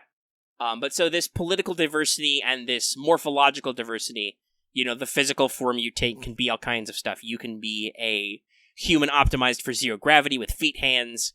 You can be, you know, a complete robot prosthetic body, like something out of Ghost in the Shell. You can be a swarm of nanobots as a body, which is really freaky, and I don't think I ever had a player play a swarmanoid. Nope. You can be a completely amphibious human. You can be a human adapted to survive on Mars, which is very early in the terraforming process. All kinds of stuff. That was one of the big things, was, like, you know, you can change your body however you need. Lots of gear porn, which we've talked about before thematically how that works, but, like, you can cram all kinds of implants and tech into yourself to solve all kinds of problems. But that and the political agenda was kind of the big thing, and, like, you could be almost any kind of political spectrum you like. Like, you could be a hardcore outer system anarchist, you know, like anarcho-communist leaning, where you're like, no state, no boundaries, no money, dude, we just share all the stuff and we have unlimited resources. You could follow hyper-capitalism, the, like, super advanced, flexible capitalism of the future, where hyper-corporations are, like, they're not megacorps because they have shitloads of money, but they're very tiny. Loads of people are just contractors who work as they need to. Virtual office spaces, all that kind of stuff. There were, you know, techno-socialist cyber democracies. There are anarcho-capitalist asteroid bases. One of my favorites is scum barges. Scum are kind of these space nomads who grew out of heavy space industry and kind of just rebelled. And they are, Lucky mentioned it before, they are purely hedonistic. They are like, dude, the apocalypse happened and we're still here, so everything's cool. We're gonna do lots of drugs, have lots of sex, and just do whatever because nobody can tell us what to do because we're space nomads. Woo! Scum. Space nomads out. Yeah, scum out! Poof! They smoke bomb. And you're like, where the fuck did they get the smoke bomb powder? Who knows? Fabricators. Because nanofabrication, basically really advanced 3D printing, is, if not ubiquitous, is possible in all areas. You just have to have the raw feedstock, you know, the raw elements, and you can make anything. So it's very interestingly set, where you can play all these different mindsets, and the caveat for how you can run a game with all these different people is there's this secret conspiracy, hence why it's a game of conspiracy, called Firewall, which is like, Firewall has one core mission statement, and one core mission statement alone. The only thing that every agent of Firewall believes 100% is there cannot be another fall. So, Firewall is the spooky conspiracy decentralized organization, which is like anything that is an existential threat, which was a term I learned from Eclipse Phase, what they call an X-risk. They deal with it. Whether it's, you know, weird space alien traders who could just be trying to, you know, sell us into slavery in the Andromeda Galaxy, whether it's, you know, weird runaway alien fungi from a different planet because they have stargates, only they're really creepy. They're called Pandora gates. Extrasolar exploration is possible through gate crashing, which is really fun. whether it's, the Hypercorps are going to accidentally build a banking AI that runs the stock market that's going to go crazy and kill us all, like crazy AI style. All kinds of stuff. And they're like, we will stop this. We will do terrible things to stop this because there cannot be another fall. And the reason why it's a game of horror is because the Titans are fucked up Space Cthulhu shit. There's this thing called the Exurgent virus, which is not really a virus at all. It's a multi-platform attack that, like, it can rebuild and mutate your body. It can rebuild and alter your mind. It can do all kinds of freaky shit. Like, one of the strains is called Uzumaki, and it just turns you into a meat spiral, like the Japanese horror movie. There's a lot of pop cultural references. Eclipse Phase is full of them because they're in the future, and they're based on a data-heavy society. So it's like, no, dude, they know about pop culture shit. It's kind of typical. That'll do. There are things called basilisk hacks, where which is like the Snow Crash virus from Snow Crash, where like you can look at a pattern of lights and your fucking mind gets hacked. One of the reasons why some cultures are really dodgy about cyberbrains is because you can be like Ghost in the Shell. You can be cyberbrained hacked. Like if all your brain data is captured in a digital state, that means people with digital tools can fucking reprogram you.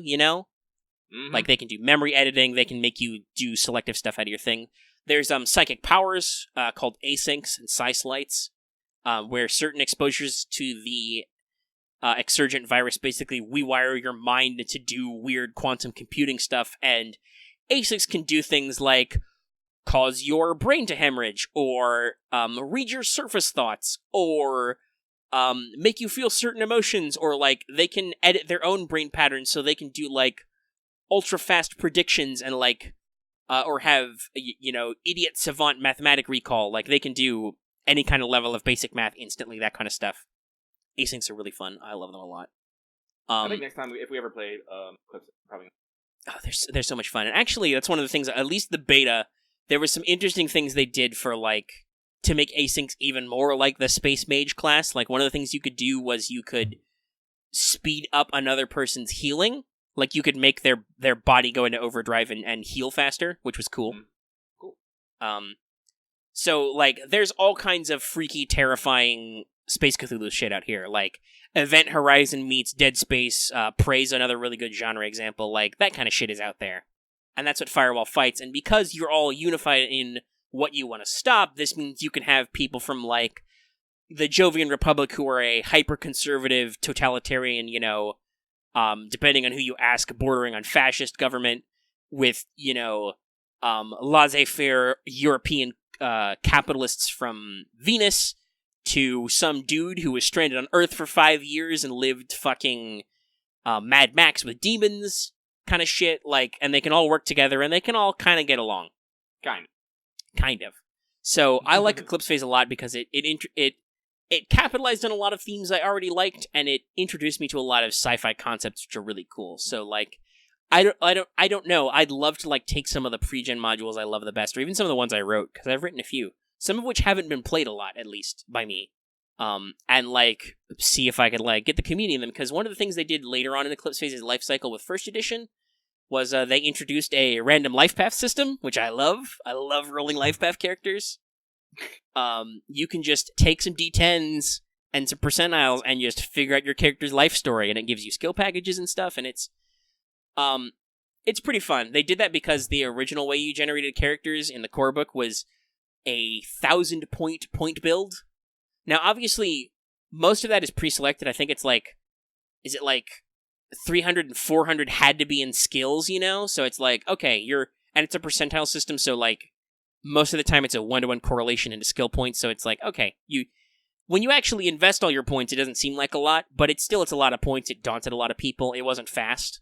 Mm-hmm. So there's a package-based system which gives you, it's basically like the point buy, only it's spread out. So, like, instead of individually spending 100 points on different skills, you'd buy a package for, like, 1 package point, and it would give you 100 points worth of skills. And then the life path system is based on that, in that it will give you those packages, but it does so through a random narration of your life story from start to finish, which is phenomenal. Because you can get some really fucked up Eclipse Phase shit in there, like, like, for your, like, middle of life path, you can be like, you experiment, reroll what body you start with. Or, you had an accident, reroll what body you start with, and start with a phobia. You know, shit like that. So, it's super entertaining, and the characters you can design are so interesting and unique. The actual play I listened to, it was Firewall Agents, but they said that their cover was as an idol group. So they were just fucking space idols who also solved space crimes, and I was like, yes, perfect. This is Eclipse Phase. So yeah, that's like, I'm like, yeah, I that made me a little nostalgic for Eclipse Phase. I'm like, maybe I should, like I said, maybe I should see if I can get some of my, and actually some of the scenarios I haven't even done with you, Lucky, so you could tag along. Yeah. But like, I wanted to see if maybe I could get some of my Discord babies interested in that. Give them a real freak show of some adventures. There's some fun stuff in Eclipse Phase. Ooh. But at the same time, it's like, there's also a lot of investment because, on the one hand, the tech level makes it very easy to understand because, like, it's not like classic Call of Cthulhu set in the 1920s, right? This is a setting where not only does Space Google exist, but Space Google is in your brain, and you have a future space Siri to help you Space Google things for you. Mm-hmm. So, great. Like, that's the great thing. Like, every character starts with an AI that's called a muse. It's your personal digital assistant of the future, so they're super specialized to you. Like, you even get to pick what certain skills they have. Mm-hmm. So, you can be a complete idiot when it comes to technology. Your muse has basic skills covered. They're like, yeah, I know how to do basic Google searches and how to, like, operate digital user interfaces for you, because you're a fucking dumbass. Oh, and honestly, depending on the... Because, like, that is a thing that can happen sometimes with, like, even the packages on LifePath, is sometimes you can be like, oh, shoot, this character has no research skill natively. That's something the second edition does, is it collapses some of the skills down. So, like, for instance, all forms of ranged weapons are just the gun skill. Gun! As opposed to, because the guys who wrote Eclipse Phase, they used to work on Shadowrun, basically. Like, they worked with the company that publishes Shadowrun now, and Eclipse Phase was, at first, published in partnership with Catalyst Labs, and then went to their own solo print, Posthuman Studios. So, there's a lot of similarities to Shadowrun, but without magic shit. Instead, there's horrible, far-future sci-fi shit. Though, hey, thanks to body sculpting, you could play Shadowrun in Eclipse Phase if you wanted. You could just be like, yeah, dude, I have tusks and pointed ears, why the fuck not? Why not? I mean, you can literally, like that's one of the things, like, I think we mentioned this, like, when we were talking about Eclipse Phase last time, is Eclipse Phase puts a lot of emphasis on customizing your body to do whatever. Like, literally, like, whatever. Like, natural weapons, tusk, cosmetic. They have, like, whole listings of just cosmetic changes you can do and, like, how much it'll cost. That's in the core book. Is just, like, there's a lot of cheap cosmetic mods. You can be, like, you can adjust your natural body scent. You can do cosmetic body sculpting, piercing, scarifications, whatever. Tattoos, yeah. But then they're also like, yeah, but you're a brain. You're gonna just dump your body whenever. I'm like, I don't want to dump this body. I really like this body. Hopefully that's a little bit better handled by second edition. That's a complaint lots of people have, is, like, resleeving is so tedious. It's like, because... the way it works is you have your mind's attributes. Those almost never change, and they're really expensive to modify. Right? So, like, you have what is, like, Cog is one of the skills, cognition, so, like, that's about as smarty pants as you are. And then you've got your reflexes, you've got your somatics, which is kind of like your strength, but also you can have a huge somatics and be a complete weenie. It's how you know how to use your body to do things. Mm-hmm. Like, people who do martial arts are not necessarily strong, but you can get, like, a 5'0" person with, like, 0% body fat, and they can still throw your ass with judo. Mm-hmm. So, like, somatics is that kind of, like, core aptitude, and then when you sleeve, as they call it, into a morph, which is the physical body you have, because that's what morph means, actually, in the original, whichever language that is, Greek or Latin, that then gives you bonuses to your core attributes as well as starting implants. So it's like, if you sleeve into, like, a Menton, that's a mind-focused morph. That will give you more cog. So while you're sleeved in a Menton, you are actually literally smarter. Like, your brain chemistry is different, your neuron density is different, you're a smarter person in there. And then if you have to leave that body, you get dumber, which can be frustrating. So it's like, but at the same time, that means that all of the skills you default on, all your derived attributes, like your wounds, your insanity tables, Because, oh yeah, there's some fucking insanity options in there. Oh, yeah. Like all that stuff. That all changes, so you have to basically rewrite your entire character sheet every time you swap bodies. So, it's not as ubiquitous as the tech is supposed to be. It's not as fluid as you like. Like, when we did that in our big half-finished Eclipse Phase campaign, that was literally the act break. That was the break between Act 1 and 2, was like, okay, if you guys really want to keep your bodies, you can waste time and you can spend shitloads of money slowboating it to Mars, or you can do the normal thing in an ego cast there. And that was a session break to be like, okay, let's figure out what bodies we have now. Let's swap all our stats around. Mm-hmm. And if that's the beautiful thing about if I was to do one-shots and scenarios with the audience, there would be no need to worry about that. That would just be, you're not going to re-sleeve unless you die or something halfway through. Which is the other beautiful thing about Eclipse Phase, though, is that, like, unless you specifically make it so your character doesn't do that, because that could be like a religious or philosophical thing that you're like, no, death is final. You have a cortical stack, it's literally like from Altered Carbon. Which is, that's a TV show on Netflix. You probably haven't sat in and watched that, right, Lucky? Nah. Okay, that's another thing we'll have to sit in and watch. Maybe the second season will be out by then. Because it's really good TV, and you can tell, like, obviously the TV version came out after Eclipse Phase, but it's based on novels. Yep. The novels very much spoke to Eclipse Phase when it was set, because you get a lot of them feels. But, everybody has the cortical stack in the back of their neck. It's really hard to destroy them. They're, like, plated in artificial diamond. They're small, so, like, you guys actually had to do this once to do meatball surgery to recover somebody's cortical stack. Yep. So, if you die, your friends can just pop your stack out, and they can put you in a new body. And you're fine. Mm-hmm. You're not really fine, because there's checks and stuff, and, like, resleeving constantly wears on your sanity, because you have to, like, constantly readjust to being a new person, unless you're one of the uber-rich, the hyper-elite, who can afford to have, like, 50 million clones of themselves in backlog. So, like, or heck, you can be instances completely digital. You can be what's called an infomorph, and they can just, like, plug your cortical stack into a computer, and you can, like, run on somebody's laptop. Your mind will run very shittily if they do that, but they can do that.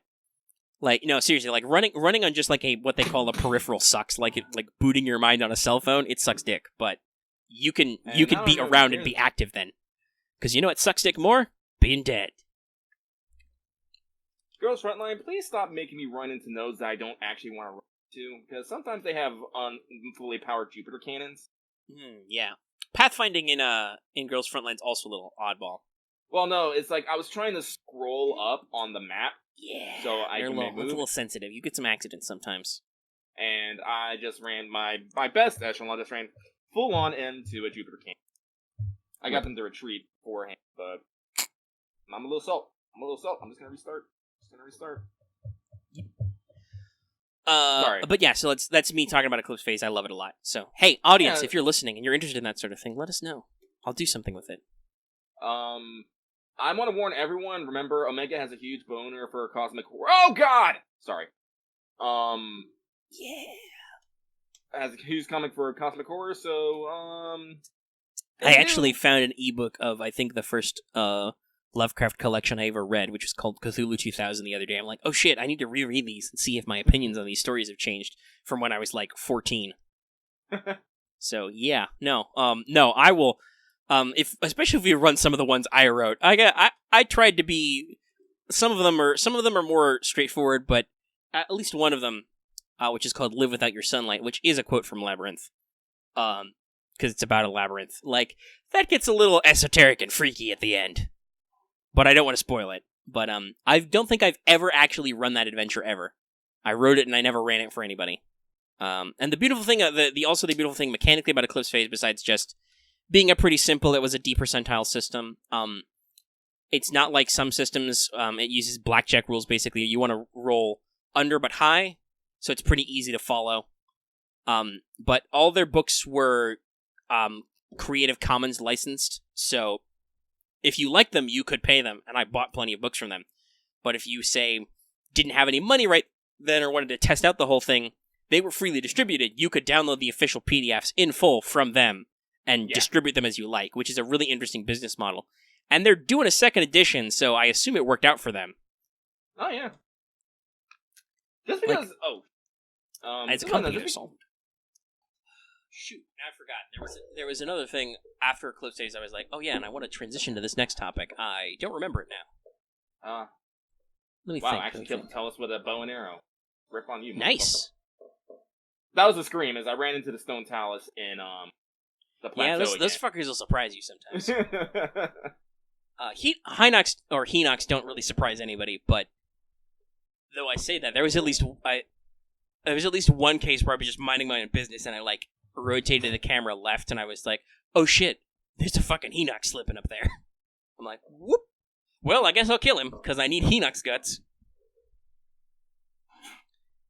By the way, you need a lot of fucking guts. Yeah. Great fairies, what the fuck are you doing to me down there? Yeah. What are you doing down there with rubies and, Lizalfos tails and Bokoblin fangs? What's going on in here?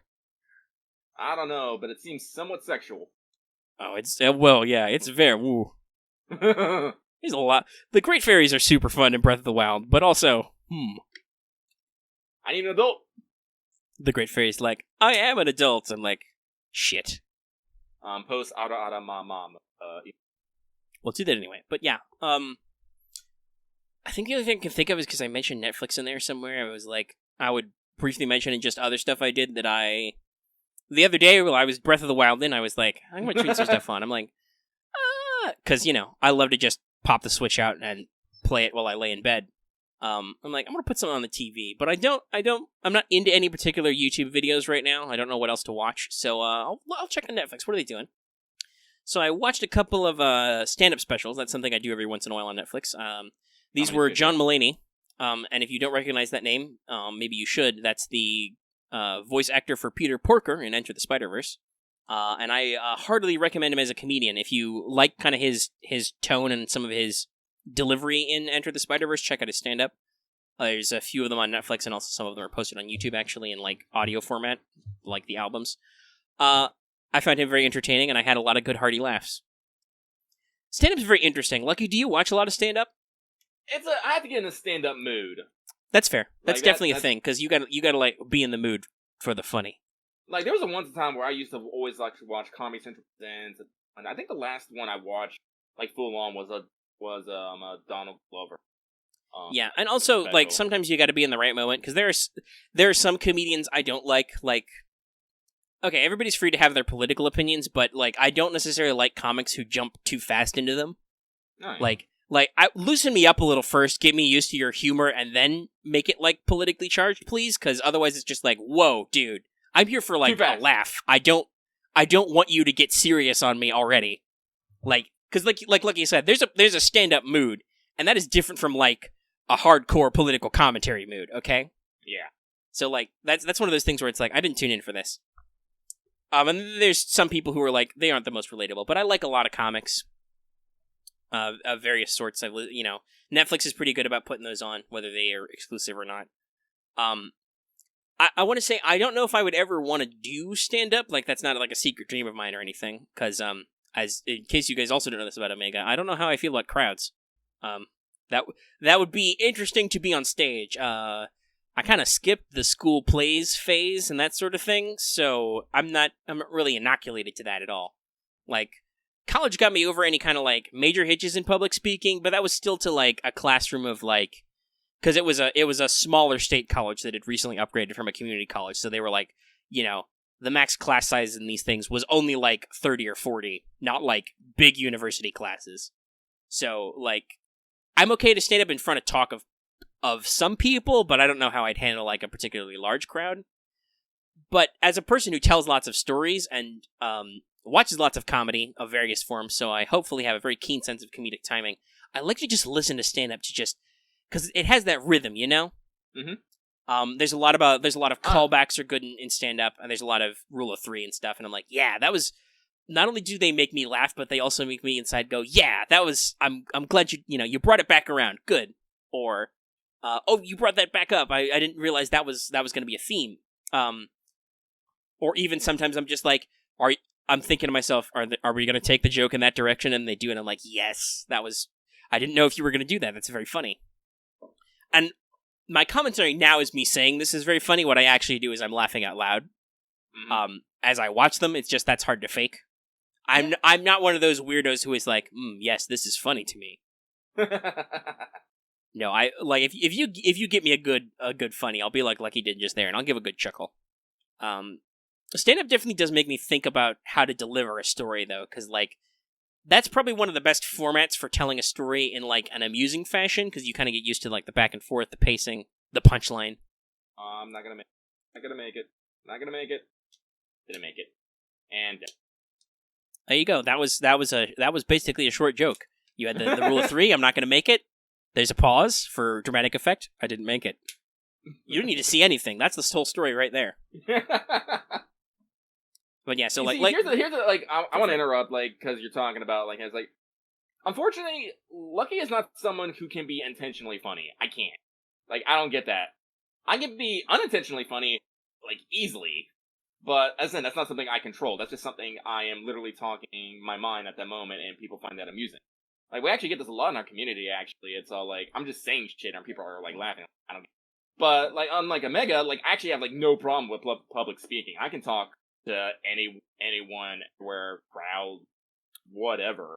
But yeah, I think the difference here we're talking about is basically stand-up is something you practice. You practice your delivery, your timing, and all that. And I don't think I've ever really tried really hard to memorize, but I'm definitely the kind of person who, if I have something I want to say, I pre-play conversations in my head, and I can reiterate them a couple times to refine them. I've done that before for show stuff, actually. So I could probably do that part. It's just, like I said, I'm not sure about the public speaking, but what also Lucky's talking about, where he just throws whatever comes to mind out. That's improv, basically. That's we don't know necessarily what's going to happen, but something's going to happen, and hopefully it's funny. Yep. Different flavors of comedy. I also say, when I aim for comedy, I don't aim for haha comedy. I aim for comedy, where it's a smug heh. Yeah, with the dying. I wasn't expecting anyone to laugh at that. Go or something. And it's a bore. It hit me. There is definitely a quality to sudden comedy or shock comedy or whatever. Yeah. That's the thing. But I'll say this: don't necessarily expect a comedy show from us ever, but we may experiment with stuff. Arguably, What's Up is just for us to talk about whatever the fuck's on our minds, but it could be about funny stories or whatever. And honestly, I said, your non-practice delivery of Lucky Rants were very entertaining. It's just that we tried to force that too hard to be a thing, and it didn't work. And the board is... Yeah, I'm having that problem with Live with Lucky right now. Oh shit, it's another. Yeah, I was actually going to think about that too, because that's something that's hard to just summon, to keep summoning up and to force. Yeah, it's I need something more natural, because that's the thing I'm realizing. I'm good at going with natural flows, with live streaming and recording and stuff. But if I try to force it, I lose it. Yeah, that's stream of consciousness stuff. So, there's definitely some stuff There's some stuff I can do, when I do recording on my own, I can kind of okay, nut up, you gotta do the video kind of thing. I can do those and they come across okay usually once I get in the moment. I've actually done that prep thing and I'm okay, I have all my materials, I have all my assets prepped, let's go. Let's deliver the moment. There's other stuff where it's shit, dude, I don't have any flow today. I can't write. I can't play games. That's where well, shit, I've got nothing. I just want to do something else. And live shows like that are unscripted, unpracticed, that's all about flow. Whatever the fuck flow is, that's flow. God damn it. Girls Front Line, I need to figure out something how to... Maybe I should just use planning mode. Yeah, because you can at least take back when you accidentally do a dumbass move in planning mode. It might take a little bit longer, but it's gonna keep me from wasting fucking movements. Yeah. And when you have night missions, you only have so many moves. There's turn length. It makes me angry. Yes. But yeah, about comedy, I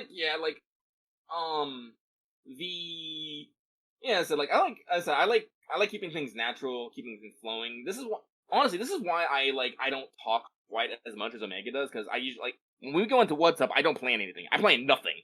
Like, I bounce off literally I think we both used to take notes, and then we realized that's not how WhatsApp works. Yeah, no. Like, Omega, well, you usually have topics you want to talk about. Yeah, usually I have something that, like, over the week I was like, we can talk about this. I will say, this week, we're at over 2 hours. I didn't say it. I was like, I'm not really sure what we'll talk about going in. Maybe we'll mention this thing or that thing. Yeah, and then I just basically springboard off what Omega says, and then he springboards off turn, and we just go back and forth. That's how we get our long ass, just how we get our topic and whatnot. Because it's, like, as I said, I'm very good at conscious. So, like, I can just go like, oh yeah, and just talk and faff for ages, and it's okay. But yeah, no, if I actually try to, like, write things down, like, my speaking habits, like, you actually mentioned this before, like, my speaking habits take a real dramatic turn when I'm reading, or... Can I reach Everybody does. Oh god! Like, we've talked about this before, because we're doing show notes, is like, Rip? I don't know what he's eyeing about, but I assume there's a rip at the end.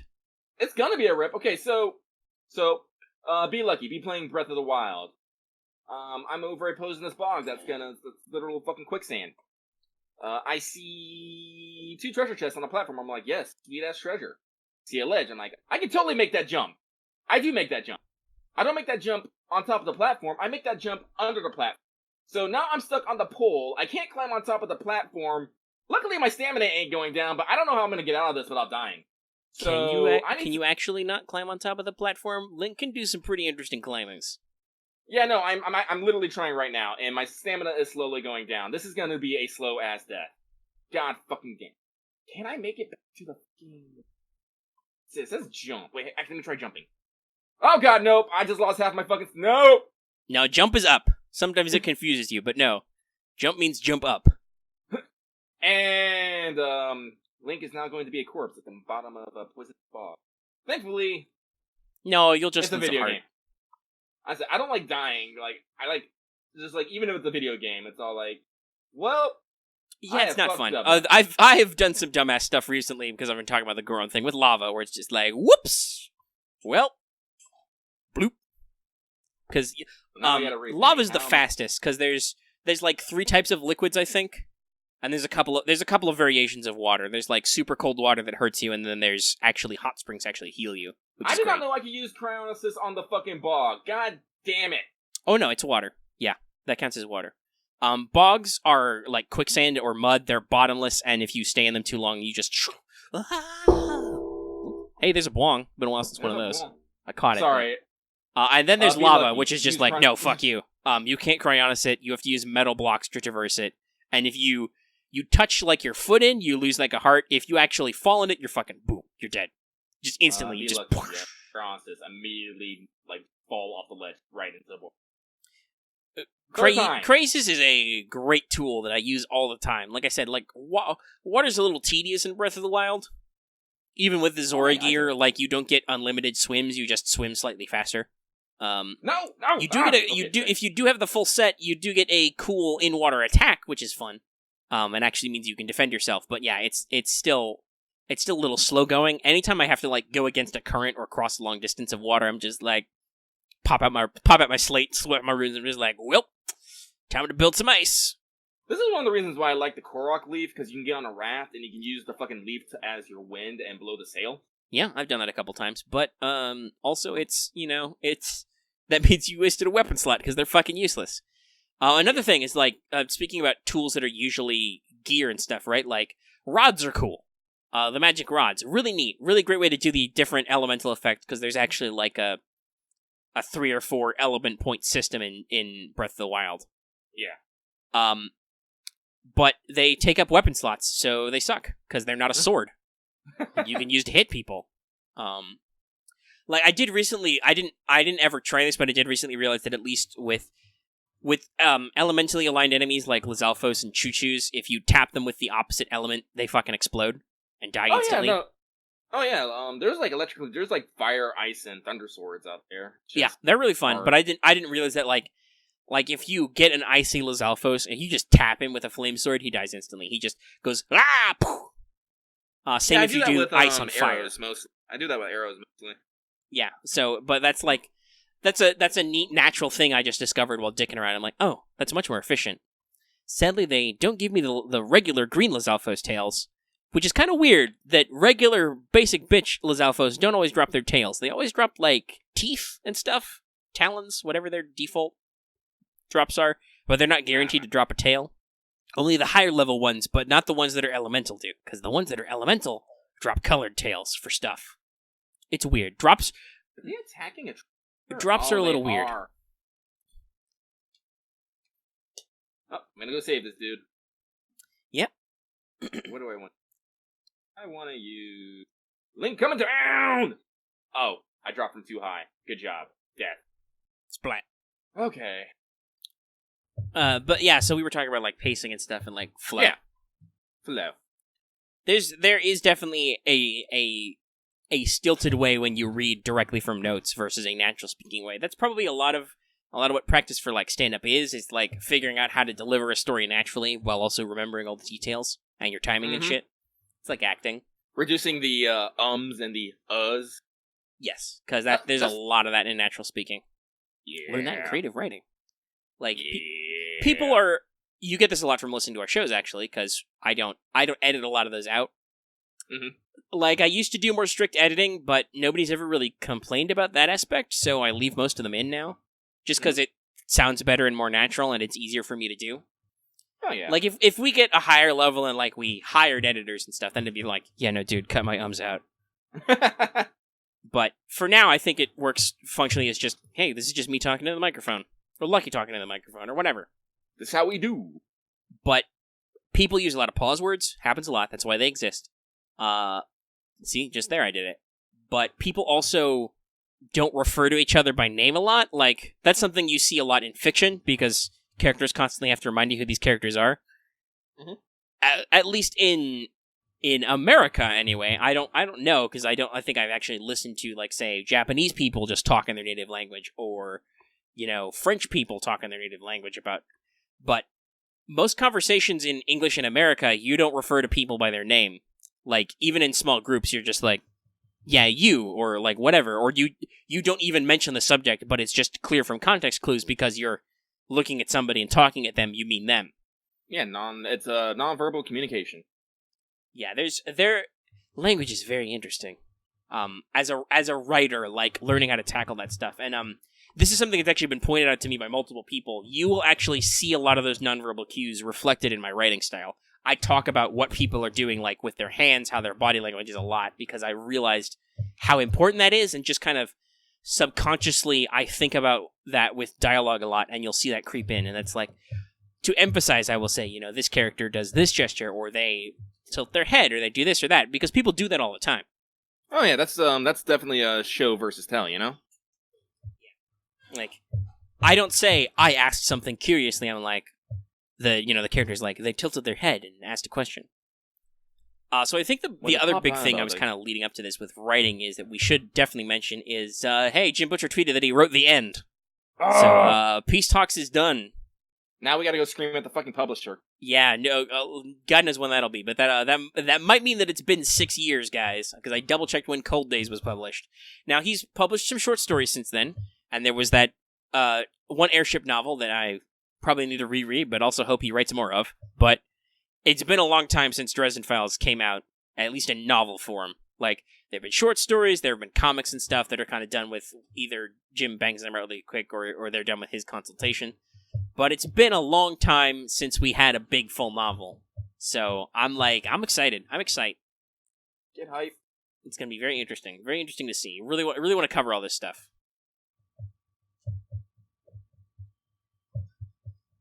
But yeah, so we don't have anything to talk about that yet. I've been wondering myself whether or not it's time to re-listen to all the audiobooks again yet. Yeah. But I'm like, I don't know. I don't feel it yet. Soon, though. Soon, but not yet. Soon.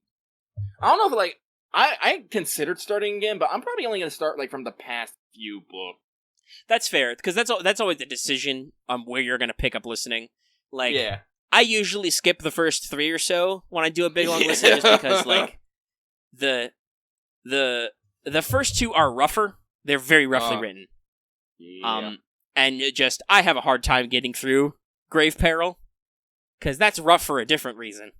So, like, story arc-wise, starting at Summer Night works very good, if you're familiar with all the characters anyway. Like, I wouldn't say, obviously, like, for a certain extent, and a lot of the early books still do this, Harry still talks about people who he has no reason to mention for the first time ever.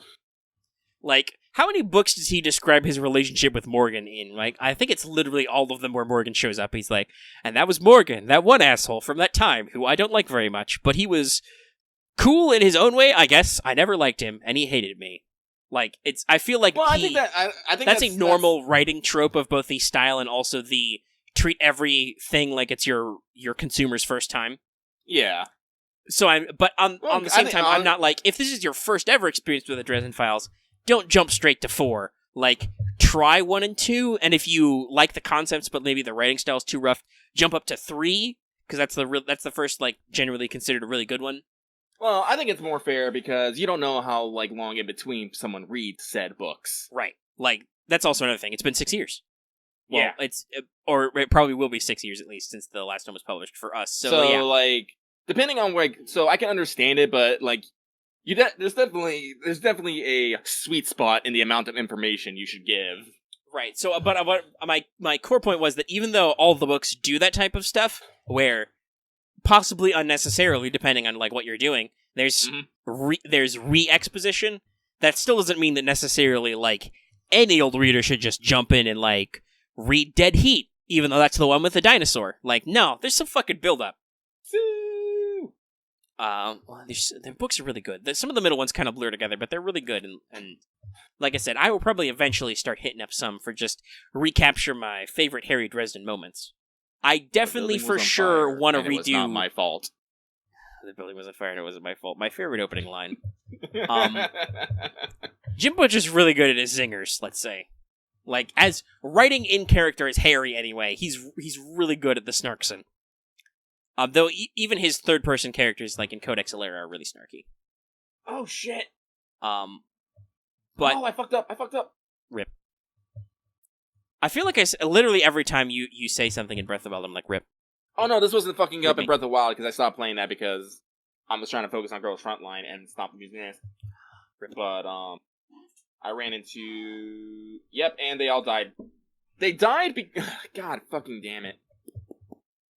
They died because I could not pause the game in order to withdraw. Because they kept doing the pause where they changed their animation.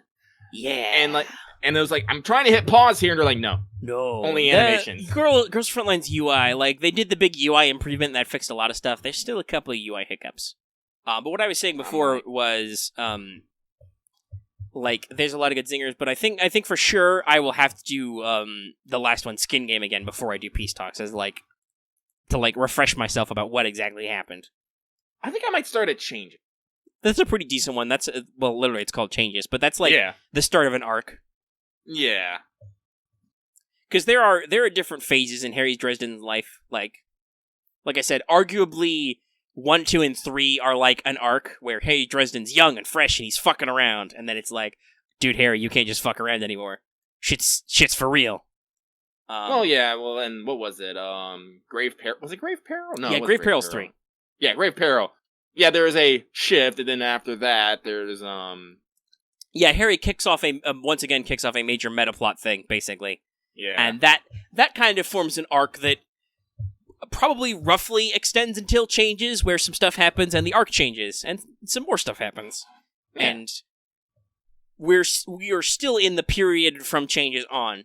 And I don't know when we'll do different stuff. I think that timeline-wise, like pacing-wise, the next book that Jim should be writing is Mirror Mirror, it's pre-established that his plan was about this time to write a book about parallel universes, because that's a law of magic Harry has to fuck around with. Or alternate timelines, which he was tentatively calling Mirror Mirror. So, if people don't get that reference. I, for one, am just wanting to meet Harry's fucking spirit daughter. Yes, spoilers, but also yes, characters. It's been a while. We never get to talk to some of these fucking characters. Yeah. Though I did read, I think it was in one of the short story collections. Jim did a great short story that was from Mouse's perspective. I don't think I've read that yet, because I remember you telling me about it. God damn it. Yeah, that's right. You still haven't read that. There's one with Maggie and Mouse from their perspectives, which is great. Jim's a very flexible writer. I think he's still planning on doing like a young adult type series starring Maggie and Mouse, which would be great. Like, even if it's focused on like younger readers, you're like, this will still be really cool. There's some shit there. Also, he's there's his weird airship one that he needs to write more of, because that was kind of interesting. Mm-hmm. Codex Alera, I think, is pretty solidly set, though. I still remember there was a Reddit AMA that I was reading, and somebody wrote the question that possibly changed the future, and he was like, what would happen if Tavi and Harry met? And Jim was like, I'd have to write a book about that. And it's like, shit, I have to write a book. Fuck. And I'm like, yes, Jim, yes. You have to write a book now. I mean, that's how I feel about some stories sometimes. I'm like, shit, I'd have to detail that. So, like, hopefully there's a crossover coming somewhere. I haven't read it yet, but Jim's also been pushing a short story collection. It's got a Goodman Gray story in it. That could be super interesting. Because he was a really interesting character in Skin Game. Skin Game was, like, for a basically, like, modern Magecraft detective series, Skin Game was a great fucking heist book. Well, yeah, like, so that's another thing I was going to say is, like, Jim's very good at for Dresden Files, switching the themes. Because, like, lots of different books interact with different aspects of his world building, and so they encompass different thematics, right? So, like, Skin Game's it's a fucking heist movie, and it's full of heist movie cliches, and it works really well with the urban fantasy noir type setting. Because Harry's a first-person narrator, he's snarky as hell. But he also makes references to, like, Spider-Man and stuff. Actually, that's going to be really weird, because, like, I wonder if we're going to get any Enter the Spider-Verse type nods soon. The timeline's real fucked up by this gap. Because, like, the way it's portrayed is that generally, like, every book is a new year in Harry's life. It's been a long time since there was one coming out a year, so... Because some stuff happened in Jim Butcher's life where he couldn't write for a while. Like, seriously. Yeah. Like, I think it was, like, first he got remarried, and, like, had lots of life stuff. He wrote another couple books and stuff, and then there was, like, a lot of fucked up shit with his house, and, like, his workspace wasn't properly renovated and was, like, unavailable to him for a long period of time, and so on and so forth. I think his kid went to college, like... So, like, there's a lot of shit going on in his life. We like to say, shit happens. Mm-hmm. And so he could not write for a while, so I'm like, that's why we're super excited to be like, shit, he's done, fuck, it's finally gonna be a thing. Like, he's had the first chapter of that and, like, read it at conventions for, like, several years now. But yeah, I love his writing style a lot, so I'm super excited for Peace Talks. We're at about 2.5. Is there any other topics you want to springboard off, or, because it's getting kind of late here, do you want to round this up and send it home? Let's see here. We talked about Gacha. We talked a little bit about video games. We talked about Tabletop. We talked about books, a little bit of TV. I guess I want to say on a personal note, it's all like, I sent my, like, heartfelt condolences and sympathies out to Kyoto Animation. We really don't, like, I don't think we really need to expound. No, it's been a while since then. Like, we had a very busy show last week. That would have been the most relevant point to talk about it, but it's probably good to mention, like, It's good to mention, yeah. As I said, there's plenty of details coming out. It's a blow to everyone who's a fan, or just, you know, no, it's kind of a fucked up thing in our times, right? Which is like, no, that sucks. They're like, they're a really good studio doing work, and, like, some people were like, oh, thank God it wasn't their main office, but this was, like, their training office. They had a lot of, like, young new talent coming up in this place, and, like, it's just real sad. It's a real tragedy. Yeah, one of the deaths confirmed was the director of Maid Dragon, and was the director who did Lucky Star, Maid Dragon, and something else. I forget. I can't remember off the top of my head. So it's like, oh god. Kyoto Animation is a powerhouse that focuses on quality over quantity, and I am going, like, I really hope that they can spring back. That is my sincerest wish. Yeah. And also, like, I decided to double check on this. if you haven't seen it already and you're interested, there is a GoFundMe that I think it was started by Sentai Filmworks. Yes. And they had a $750K goal. They are over $2 million right now. So if you have anything to give and you feel like helping them heal is the thematics, like still keep in there. It's still open, so you can still try and get in there. Axe about this, actually, I forgot to mention, like, speaking of anime, if we watched any lately, I'm gonna say no. I'm kind of busy right now, so no, I haven't gotten around to watching any new series besides keeping up with Case Files. Yeah, I'm keeping up with Case Files as well. Once again, we'll probably talk about it more on what Let's Take FGO, but Case Files was fun.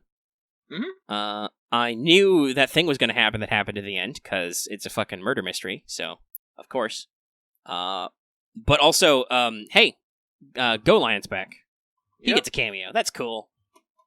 Also, you get a lot of Renez. Also, very funny. So if you play these episodes back to back, last week I was like, "Hey, Lucky, do you know who the two guys the Mage Association sent?" Literally, like 5 minutes into this episode, it's like Renez pulls out the photos and it's like, "Yeah, we sent these two scrubs." Like, that's perfect timing, Case Files. But yeah, so I'm not really. I haven't had time to check out any other like episodes of anything yet. You got anything you want to talk about anime-wise, Lucky, other than obviously expressing our deepest sympathies and condolences to Kyoto Animation and like letting people know that like there's still a little something you can do if you haven't already? Nah, I got nothing. I'm just getting mad at Girls Frontline now because the targeting system is borked as usual. Welcome to Girls Frontline. Getting mad at cute gun girls. That reminds me, it's been a long time since they added somebody new, hasn't it? Like, I've just realized I haven't been doing any... Ever since I finally got my fucking contender, thanks to Pick Your Own 5-star, I haven't really been doing a lot of building lately. I probably should for the sake of it, just for some randos, but I'm like, no, I need to level the units I own. But, yeah, they haven't put any, like, really big new ones in, I think, in a while, right? Not since What's-Her-Face the Grenade Girl, like, at the start of the month, who I got right away, immediately. She was fun. I think is she in an echelon? I don't know. Once again, Girls Frontline is kind of like Azure Lane, where I let it get away from me for a couple months, and I'm like, shit, I gotta reorganize everything. I gotta reorder my dorm furniture, I gotta reorder all my T-dolls, I gotta, hand some of them training, all that kind of stuff. Let's see. Can I make it? I don't know, but if we don't have anything else to talk about, I'll go ahead and before it gets past 10 o'clock here, I'll fire off and end this episode, so it actually gets posted in a reasonable time. Yep. Alright, so I will say that, hey, if you like this episode, give it a like. If you have any comments, leave them in the comment section down below. On any of the many things we talked about lots of fun stuff. Don't know what I'm going to call this one yet. I think it's something. I'll think of something. And also, if you're new here and haven't already, please subscribe to our channel so you can always get more of these videos. We do these once a week, everybody, roughly. And also, even if you're already subscribed, considering that bell for notifications, you always know when we post a new episode, because, sometimes they're long and they take a while to render the video format. Sometimes there's a couple days gap on when we post What's Up. It's not as consistent as, like, Let's Talk FGO. And, like it says at the front of the show, consider supporting us on Patreon. You can get access to episodes early. You can get them in audio format for only $1 a month. That's our complete backlog. We do have a new month coming up, so that's always good to, good to let people know where they want to get in there. And, if you're getting angry at Girls Frontline, or if you're exploring Breath of the Wild, or if you're just in your car commuting somewhere, or you're at a boring shift at work where nobody needs to talk to you, just give us a little money and download some episodes. Put us in your background. And I failed because I forgot to pop my fucking taunt before the boss. Great. Fucking great. Rip. Ugh. Alrighty. So, that's everything there, so I'll let you go, and stay tuned for more shit in the week. There'll be another What's Up in about a week. There'll be another Let's Talk FGO. It'll be super exciting. That one will be public, by the way. I think we said it last time on What's Up and last time on Let's Talk FGO, but that will be 99, and that'll be roughly our 2-year anniversary. Roughly, because numbers and things. And that's everything, so I think we're gonna just mic drop Smoke Bomb out. Smoke Bomb!